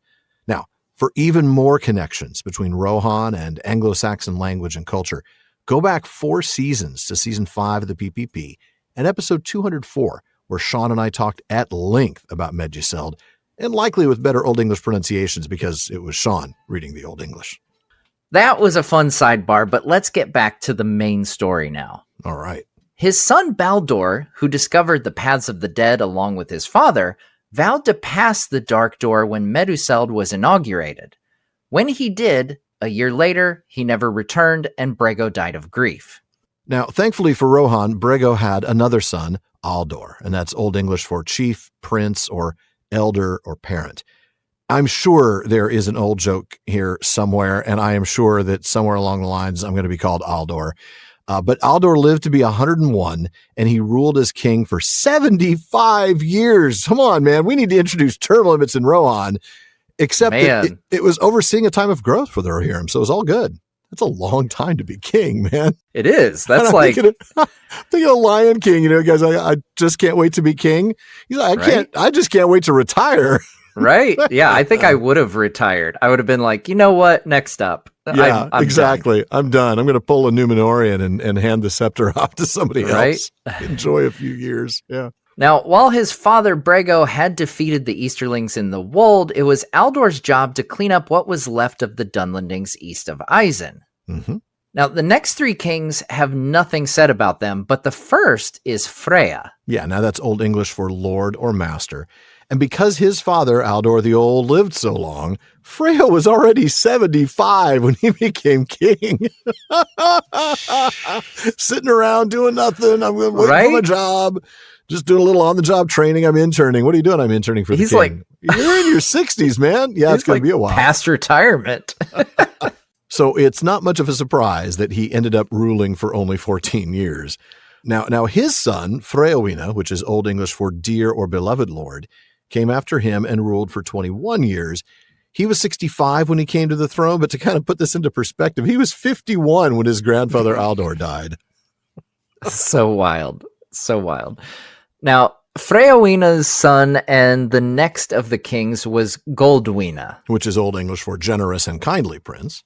And he ruled for 19 years. So he was 26 when his great-grandfather Aldor died. Oh my goodness. How many of us? I mean, he probably had kids of his own, right? Well, actually, I guess we find that out because we get mention of Daor. Yes. Yeah. He was born during the life of his great-great-grandfather Aldor. He was a year old when Aldor died. So can you imagine? You're a young man, you're married, you've got a child, and your great-grandfather is king. That's wild. Just insane.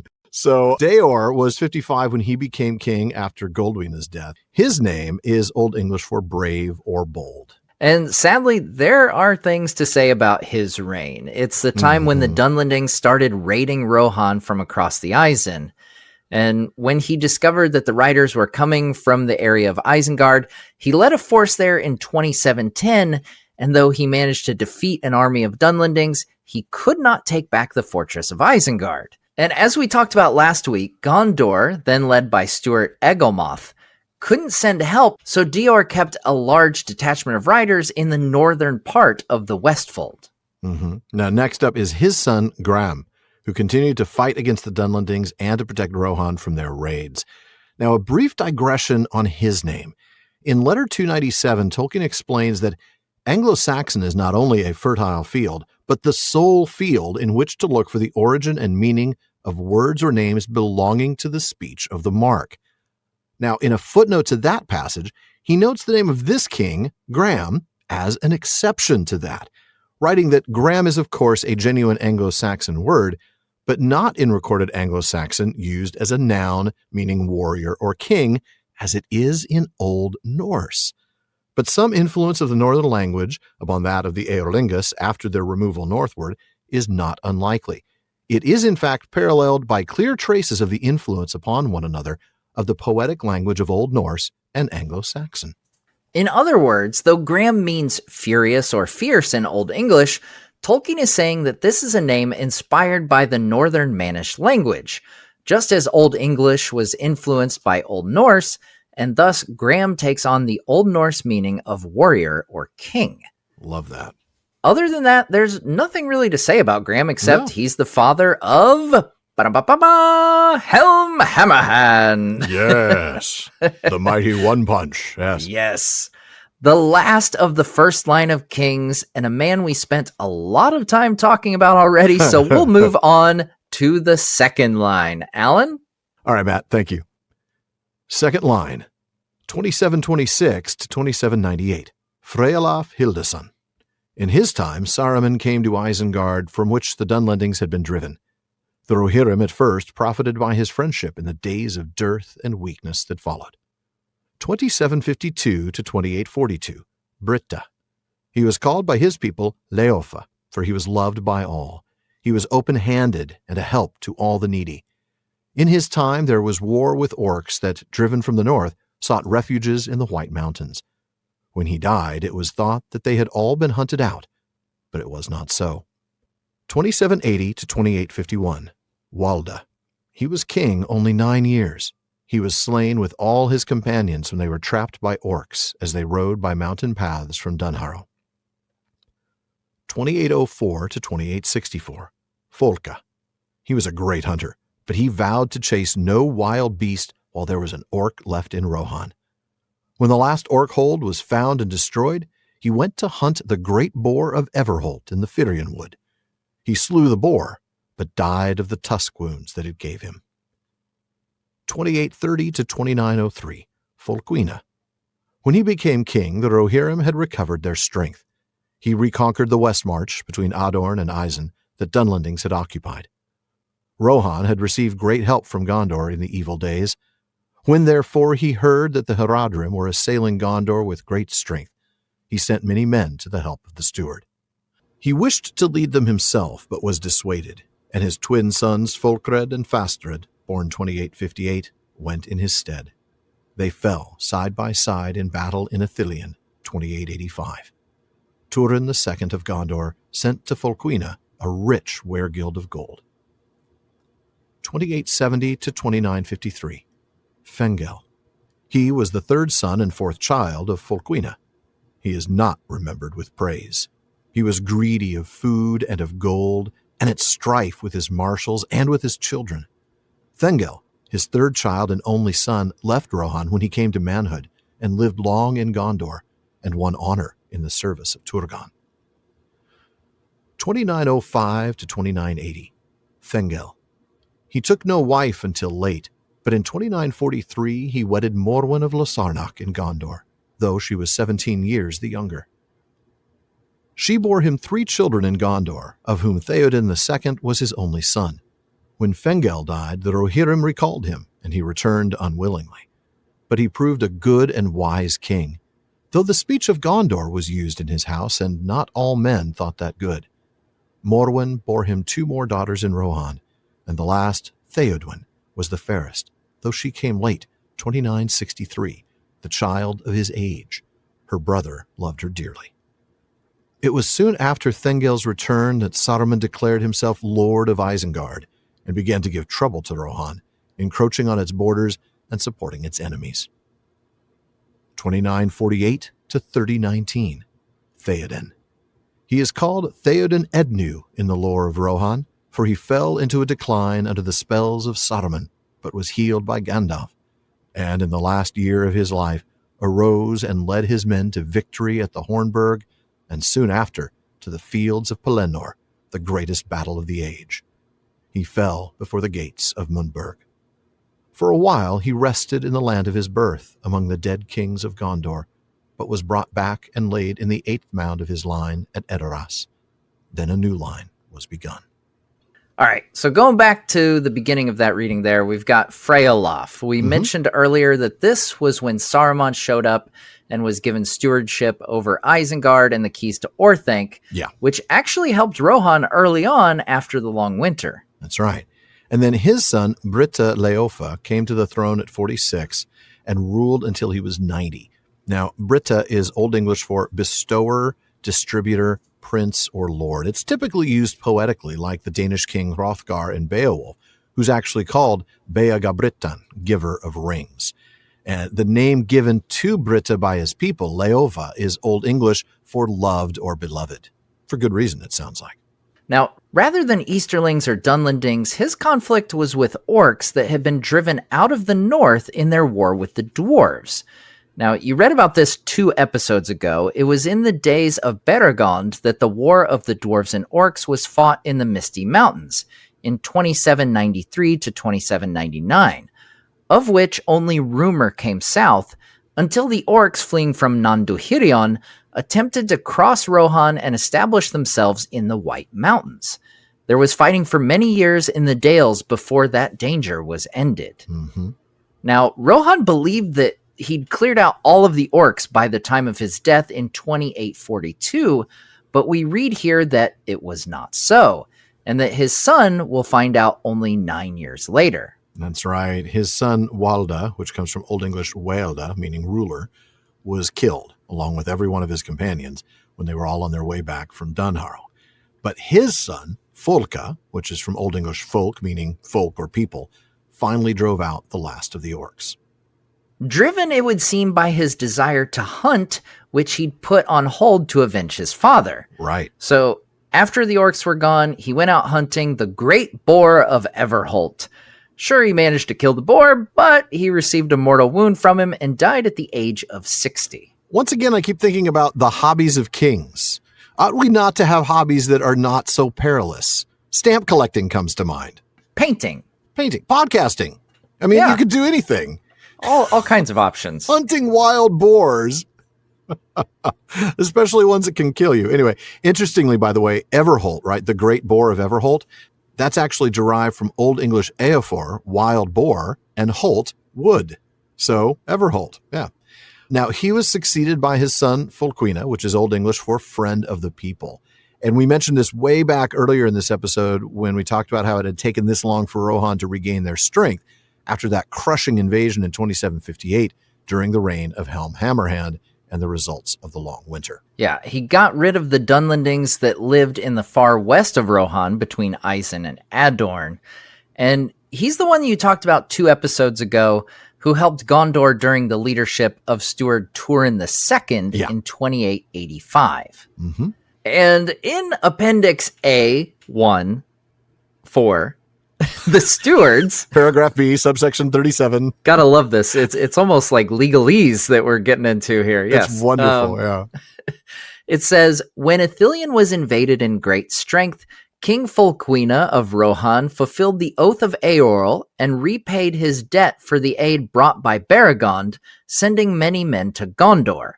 With their aid, Turin won a victory at the crossing of the Poros, but the sons of Fulquina both fell in battle. The riders buried them after the fashion of their people, and they were laid in one mound, for they were twin brothers.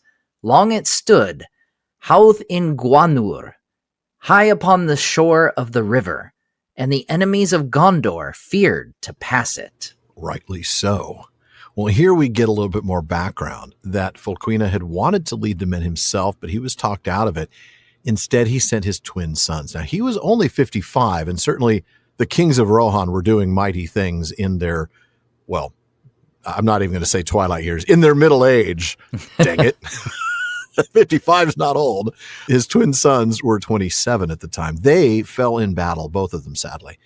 And Fulquina received a weregild, and there's that word again, we talked about this last episode, from the steward Turin. Interestingly, though, nothing in the line of kings is said about that Hauth in Gwanur.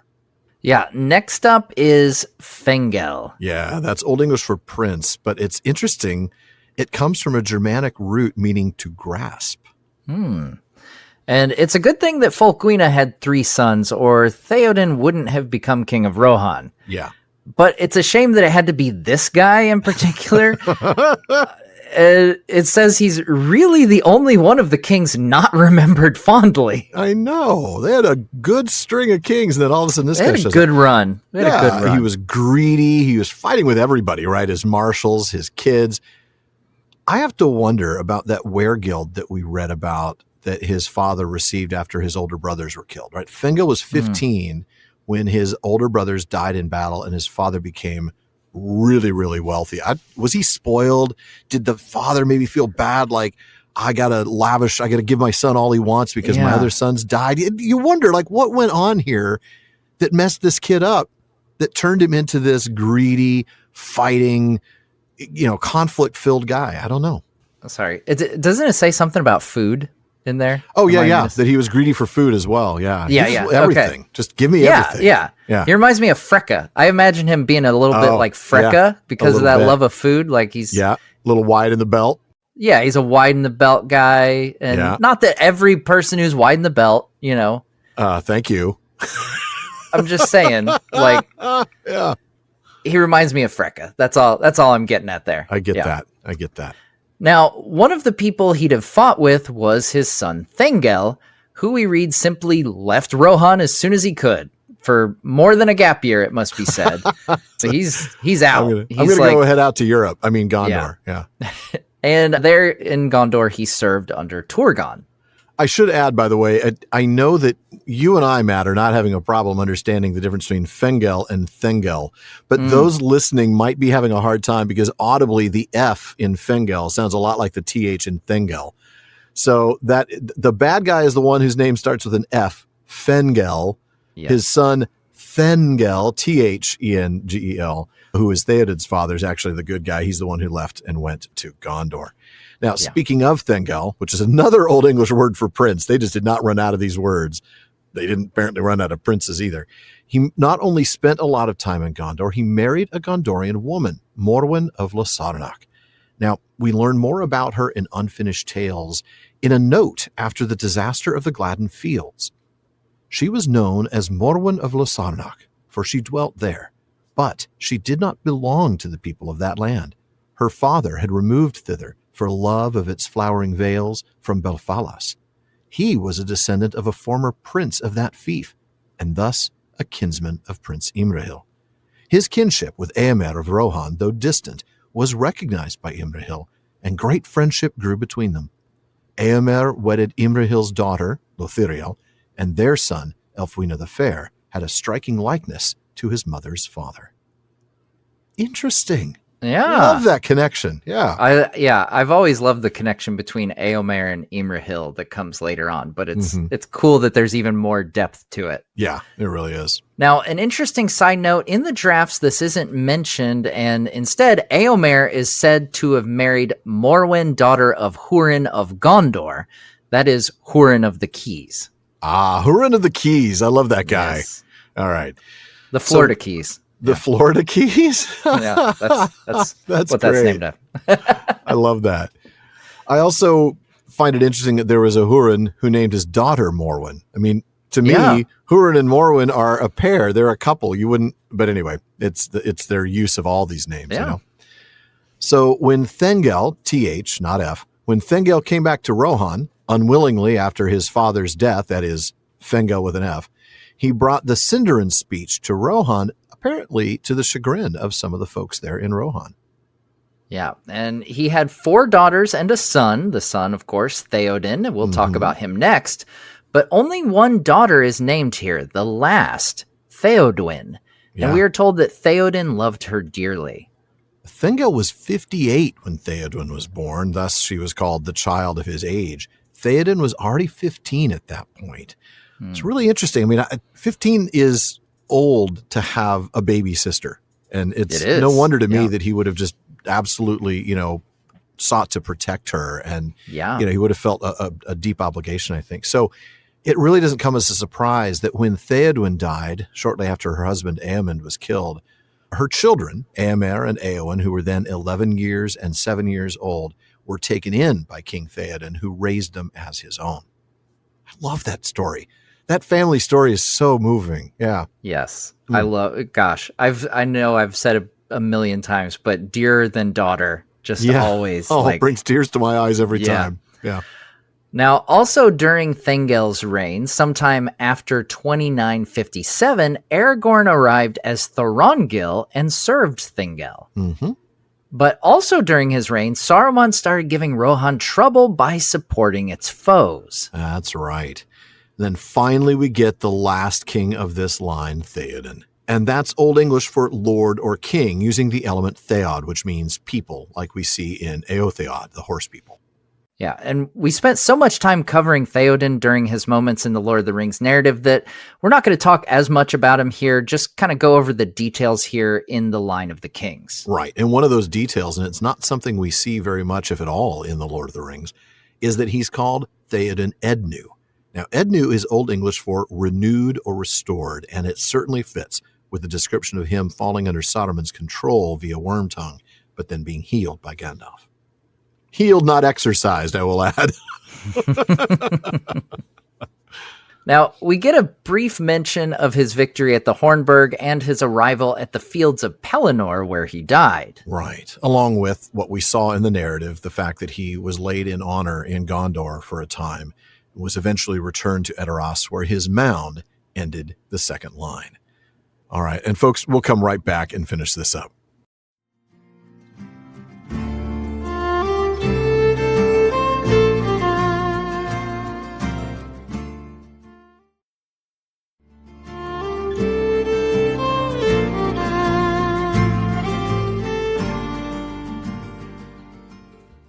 Folks, if you're enjoying the PPP, please consider supporting the show by joining the Fellowship of the Podcast. It's what gives me the time and resources to work on making this show better every season.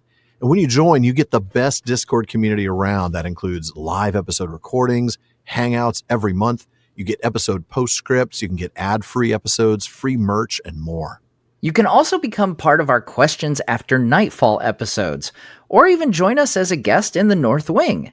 So please go to patreon.com/prancingponypod to show your support and join the Fellowship of the Podcast. Now, you can always help us out by giving us a rating and review on Apple Podcasts and a rating on Spotify, and please recommend us to your friends.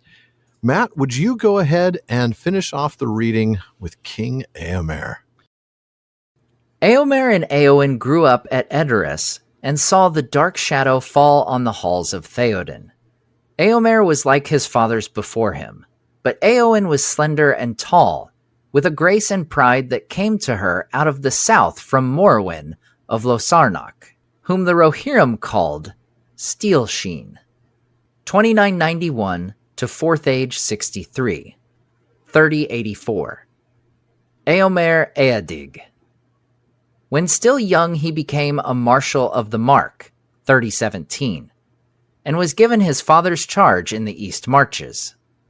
In the War of the Ring, Theodred fell in battle with Saruman at the crossings of Isen.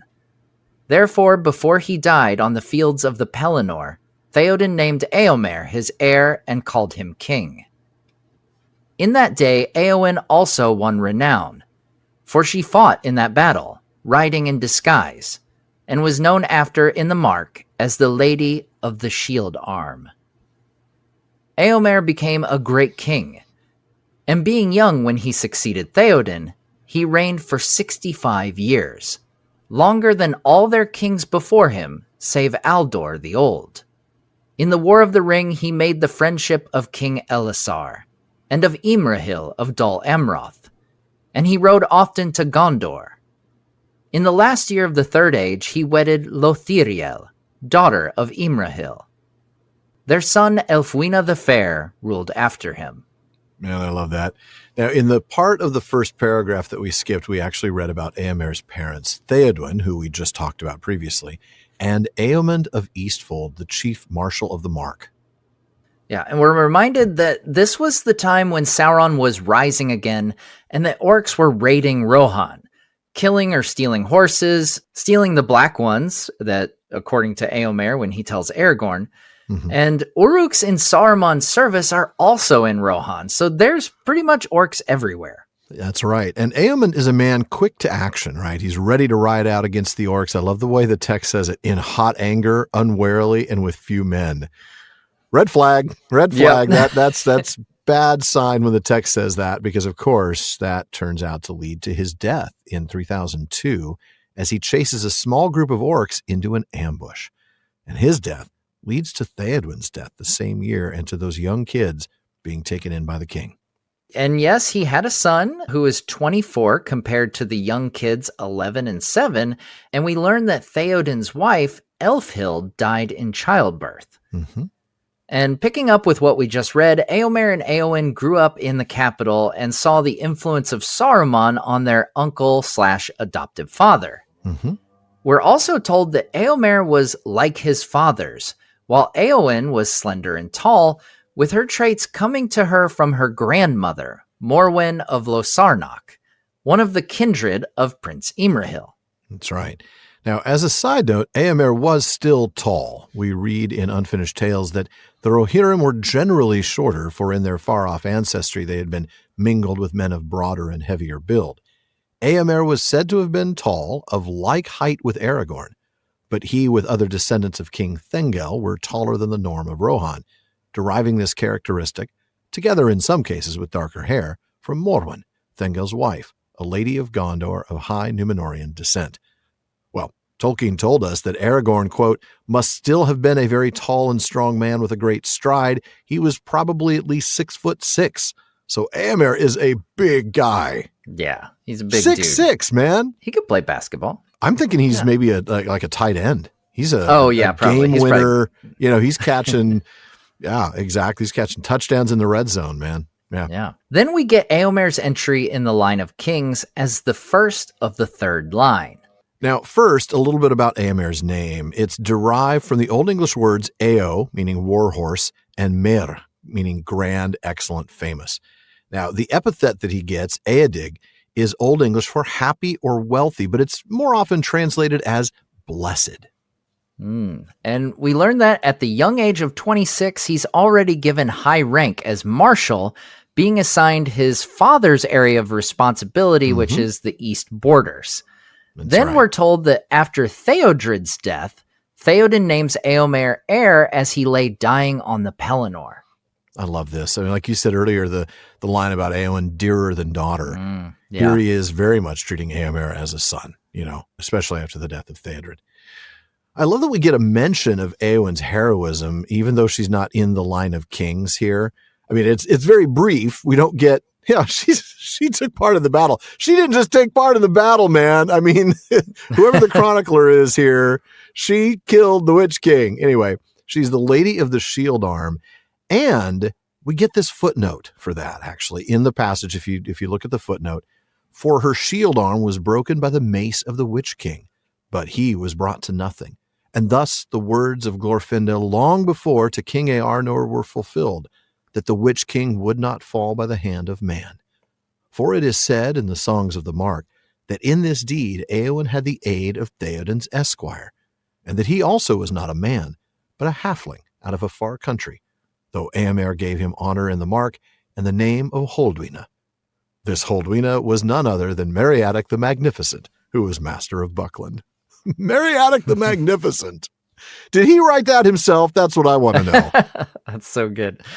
Now, we're also given a short description of his reign, and it's a long one, 65 years. Now, that's longer than any of the kings of Rohan other than Aldor, partly because he was only 28 when he came to the throne. That'll do it, yeah. Now, we're also told of his friendship with Aragorn, King Elisar, and Imrahil, the three heroes of the Pelennor. Makes me think of this passage from the Battle of the Pelennor Fields. Aragorn and Éomer and Imrahil rode back towards the gate of the city, and they were now weary beyond joy or sorrow. These three were unscathed, for such was their fortune and the skill and might of their arms, and few indeed had dared to abide them or look on their faces in the hour of their wrath. I love that passage. And it's funny because I was working on writing this episode before we did the Questions After Nightfall that we recorded 2 episodes ago, 351.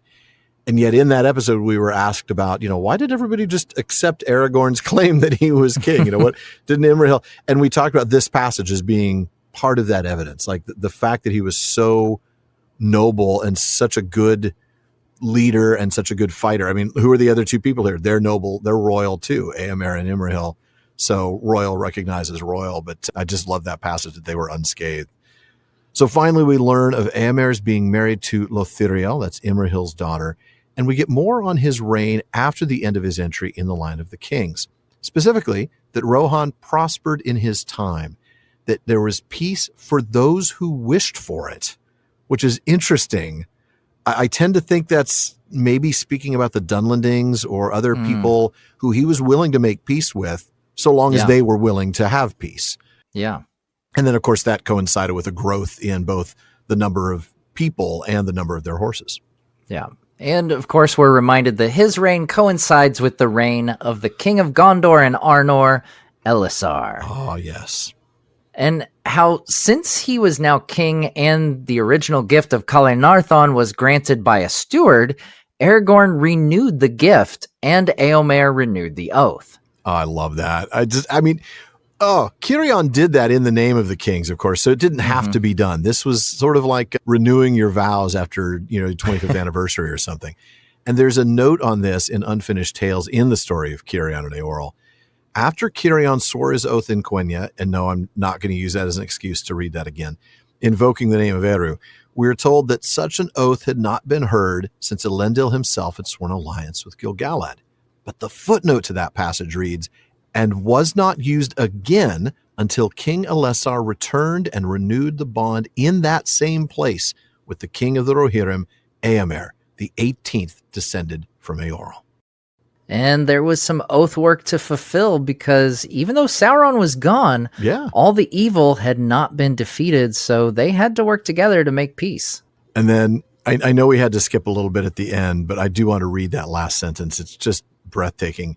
And wherever King Elessar went with war, King Eomer went with him. And beyond the Sea of Rhûn and on the fair fields of the south, the thunder of the cavalry of the Mark was heard, and the white horse upon green flew in many winds until Eomer grew old. There's something quote. You could make a movie of. The continuing adventures of Aragorn and Eomer. Yeah. It's one of those things that in a text that's kind of has a historical feel like the Lord of the Rings and the Legendarium does, that it fits and it makes total sense. I don't know adaptationally, like it ends so well at the end of Lord of the Rings where it's like, and everyone lived happily ever after. And then to be like, well, except for all these other wars that they fought. That's right. Yeah. That's a good point. I also thought, though, that line about until Eomer grew old at the end of that, it really reminded me or made me think about the effect that it would have on relationships of Aragorn's extended lifespan. Now, when the two of these guys became kings of their respective realms, Eomer's 28 and Aragorn's already old. He's 87. Now, you would think that maybe even with Aragorn's longer lifespan, their reigns would end around the same time. But Eomer dies 65 years later at the age of 93. Aragorn's only 152. He lives another 68 years beyond that. So it's crazy. Literally more than half of Aragorn's reign was after the death of his good friend Eomer. That's kind of a bummer, too. It is. I know. It makes me sad to think about. Like, oh, man, that is rough. That is rough. Now, in Barlaam's day, men had mail who wished for it, and the letters increased both in the dales and the plains, and their envelopes multiplied. Matt, what does Barlaam have for us tonight? All right, so Barlaam has a question. This comes from Dallas, who's from Phoenix. This has been a hot topic recently, and I'm wondering, what would Tolkien have thought of AI? Oh, man, the guy barely liked typewriters and tape recorders. That's a good question. It's a timely question because we have a couple of upcoming adaptations of Tolkien's work, right? We have The War of the Rohirrim coming out real soon. I remember reading just recently, I say real soon. It actually came out a couple weeks ago by the time this episode drops, but we're recording this beforehand. So, we've seen some pieces, news pieces where I believe it was Philippa Boyens was quoted as saying, we're not going to use AI to do any of Christopher Lee's voice, but Christopher Lee, some of the voicing that he did for Saruman in the Jackson films is being, reutilized, stuff that wasn't used in the films, like cutting room floor material. Like ADR stuff, Yeah. And so we're not going to use AI.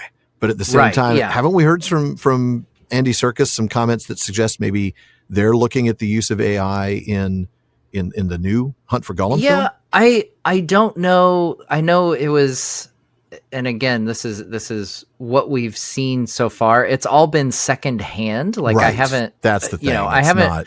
Like the AI comment was Orlando Bloom asking, like, how would it work with him being older playing Legolas? Right. And the answer was AI. So something with like de-aging, whether it's like the deep fake stuff like that. And that's one of the things I always, try to remember when I talk about AI, because I have some very strong opinions when it comes to AI artwork in particular, because I've seen so many of them that are just, they just lack soul and are just look because awful AI has no soul.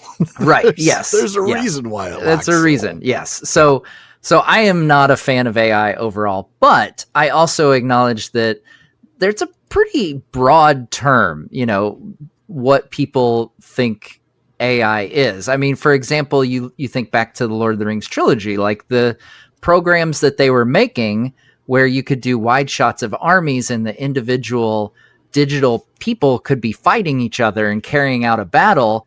Technically speaking, that's a form of AI, I would think, because those characters are interacting without actors playing them and stuff.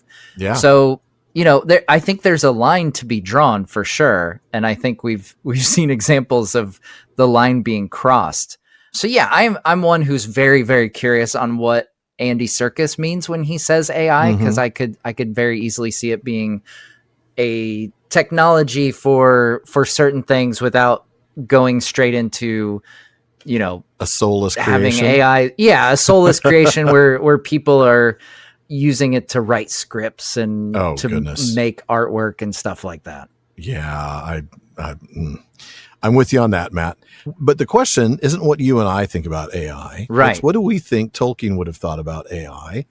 Yeah. I do think it's just generally safe to say this is a guy whose opposition to technology in many ways would lead to the conclusion that he would run far away from it and tell us all to do the same. But do we have some quotes maybe from the letters? I know I'm immediately thinking of some things from On Fairy Stories. Yeah. So I've got one from the letters. And I will say right on the front end that I always think it's dangerous business, as we might say, to say what Tolkien would think when... Yes, that's a very good point. Like, so we're making educated guesses here, but there's still guesses. This is a person who neither of us knew in person. He died 50 years ago. So yeah, we don't know for sure, but we can look at his letters and draw some conclusions. So I have this quote from letter 131 where he says, anyway, all this stuff is mainly concerned with fall, mortality, and the machine. Yes, machine. Absolutely. And he goes on to say later in this letter, the sub-creator, which, he envisions here, we're all sub-creators. Right. So the sub-creator wishes to be the Lord and God of his private creation. He will rebel against the laws of the creator, especially against mortality. Both of these, alone or together, will lead to the desire for power, for making the will more quickly effective. And so to the machine, or magic, by the last I intend all use of external plans or devices, apparatus, instead of development of the inherent inner powers or talents, or even the use of these talents with the corruptive motive of dominating, bulldozing the real world, or coercing other wills. The machine is our more obvious modern form, though more closely related to magic than is usually recognized. Okay. That certainly does give us some insight into Tolkien's thoughts on something like this. I actually found something else in the letters. This is from letter 75 to Christopher Tolkien. He's actually, at the end of the letter, wondering how Christopher's getting on with his flying since he first went solo. So this is during Christopher's training with the Royal Air Force. And he says, there is the tragedy and despair of all machinery laid bare. Unlike art, which is content to create a new secondary world in the mind, it, talking about machinery, attempts to actualize desire and so to create power in this world. And that cannot really be done with any real satisfaction. And then here's the line that I absolutely love. Labor-saving machinery only creates endless and worse labor. It's like the last thing I want is AI to do my writing and my art so that I can spend more time cleaning my kitchen. And, and you know what I mean? I want that's AI where AI should be. Thank you. Yes. Thank you. Yes. Tolkien goes on, in addition to this fundamental disability of a creature is added the fall, which makes our devices not only fail of their desire, but turn to new and horrible evil.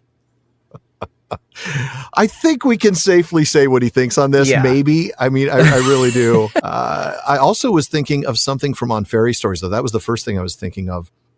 He's talking about escape, right? This is in that section of the essay on recovery, escape, and consolation.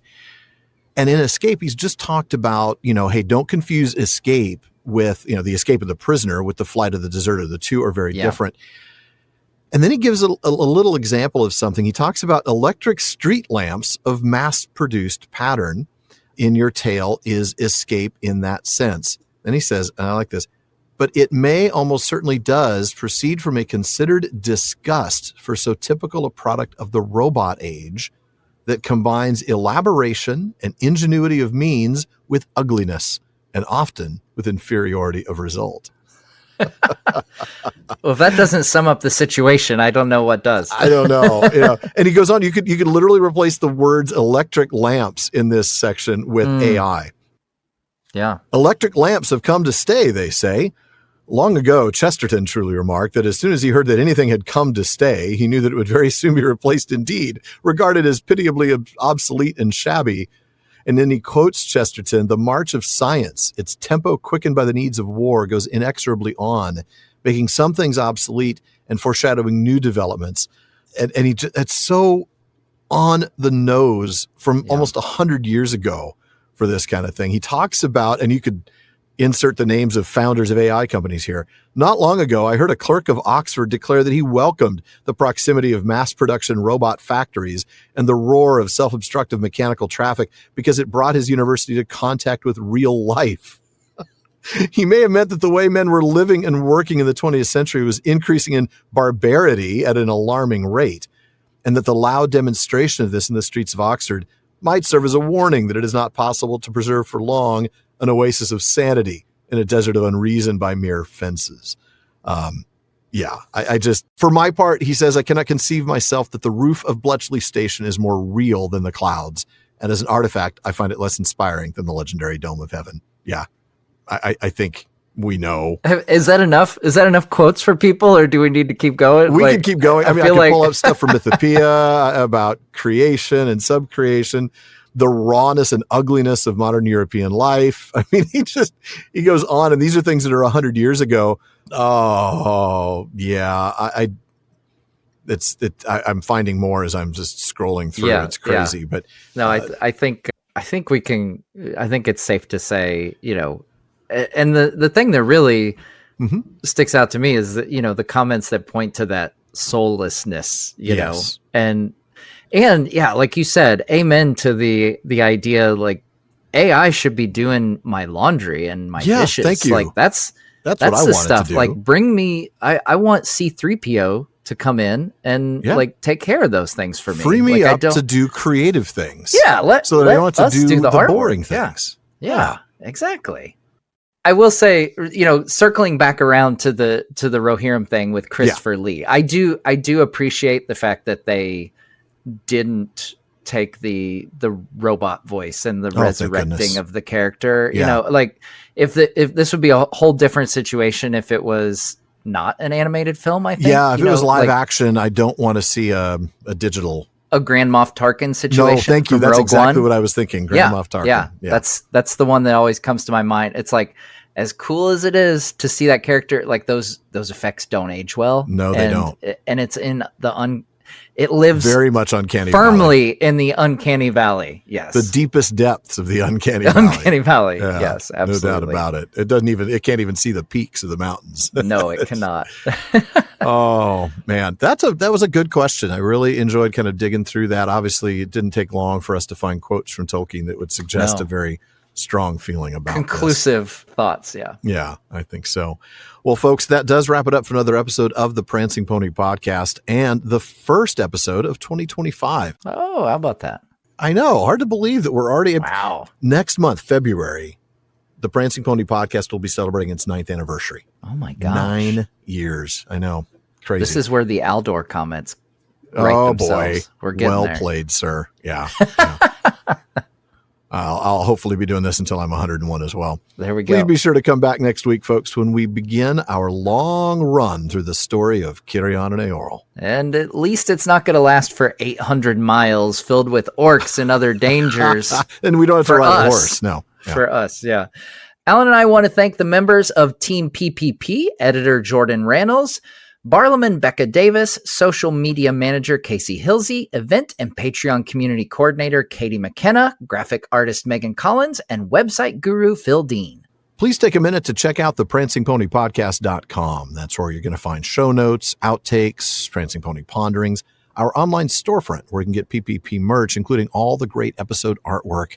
And it is fantastic stuff that Megan's been doing for the PPP over the last couple of seasons. You'll also want to visit our library page. The Prancing Pony Podcast is, after all, a podcast about the books. So if you're interested in a book we've mentioned on the show, you'll find a link for it in our library. We do get a small amount of compensation when you make your purchase, and we thank you for that. Indeed. And we also want to thank our patrons at the Kierdance contribution tier. I'll start with DeMay in Alaska, Chad in Texas, Lance in New Jersey, Paul in Colorado, Joseph in Michigan, Kathy from North Carolina, Carlos in California, Brian in the UK, Jerry from Washington, Joe in Washington, Erwin from the Netherlands, Ben in Minnesota, Anthony in Texas, Karen in the UK, June in Ireland, Zaksu in Illinois, Sarah in New Jersey, Joshua in Massachusetts, Lucy in Texas, and Keith in Alabama. There's also Erica in Texas, Carson in Oklahoma, Vivian in California, James in Massachusetts, Ann in Kentucky, Sean in New Jersey, Mason in California, Maureen from Massachusetts, Olivia in London, Robert in Arizona, Nick in Wisconsin, Lewis in South Carolina, Thomas in Germany, Craig in California, Bailey in Texas, Kevin in Massachusetts, Julie in Washington, Bruce in California, Joe in Maryland, and Nathan in Arizona. Thank you all so very much for your support. Indeed, thank you very, very much. Make sure you don't miss any episodes of the Prancing Pony podcast. Subscribe now through Spotify, Apple Podcasts, Amazon Music, or your favorite podcast app. And one last thing as always, don't forget to send your thoughts, comments, and most of all, what our entries, Matt's and mine, would look like in the line of kings to Barliman at theprancingponypodcast.com. That'll be an interesting one if anybody actually takes us up on that. Yeah. And if you want your voice literally heard, well, just send us audio of your question. Visit podinbox.com/prancingponypod and record your question for us. Please be sure to still email the question to Barliman, though. That's right. Now, even though Barliman's been a lot more reliable lately, there is still a lot of mail to sort through. We'll try to get to you just as soon as we're able. As always, though, this has been far too short a time to spend among such excellent and admirable listeners. But until next time. This is the end. We are going. We are leaving now. Goodbye.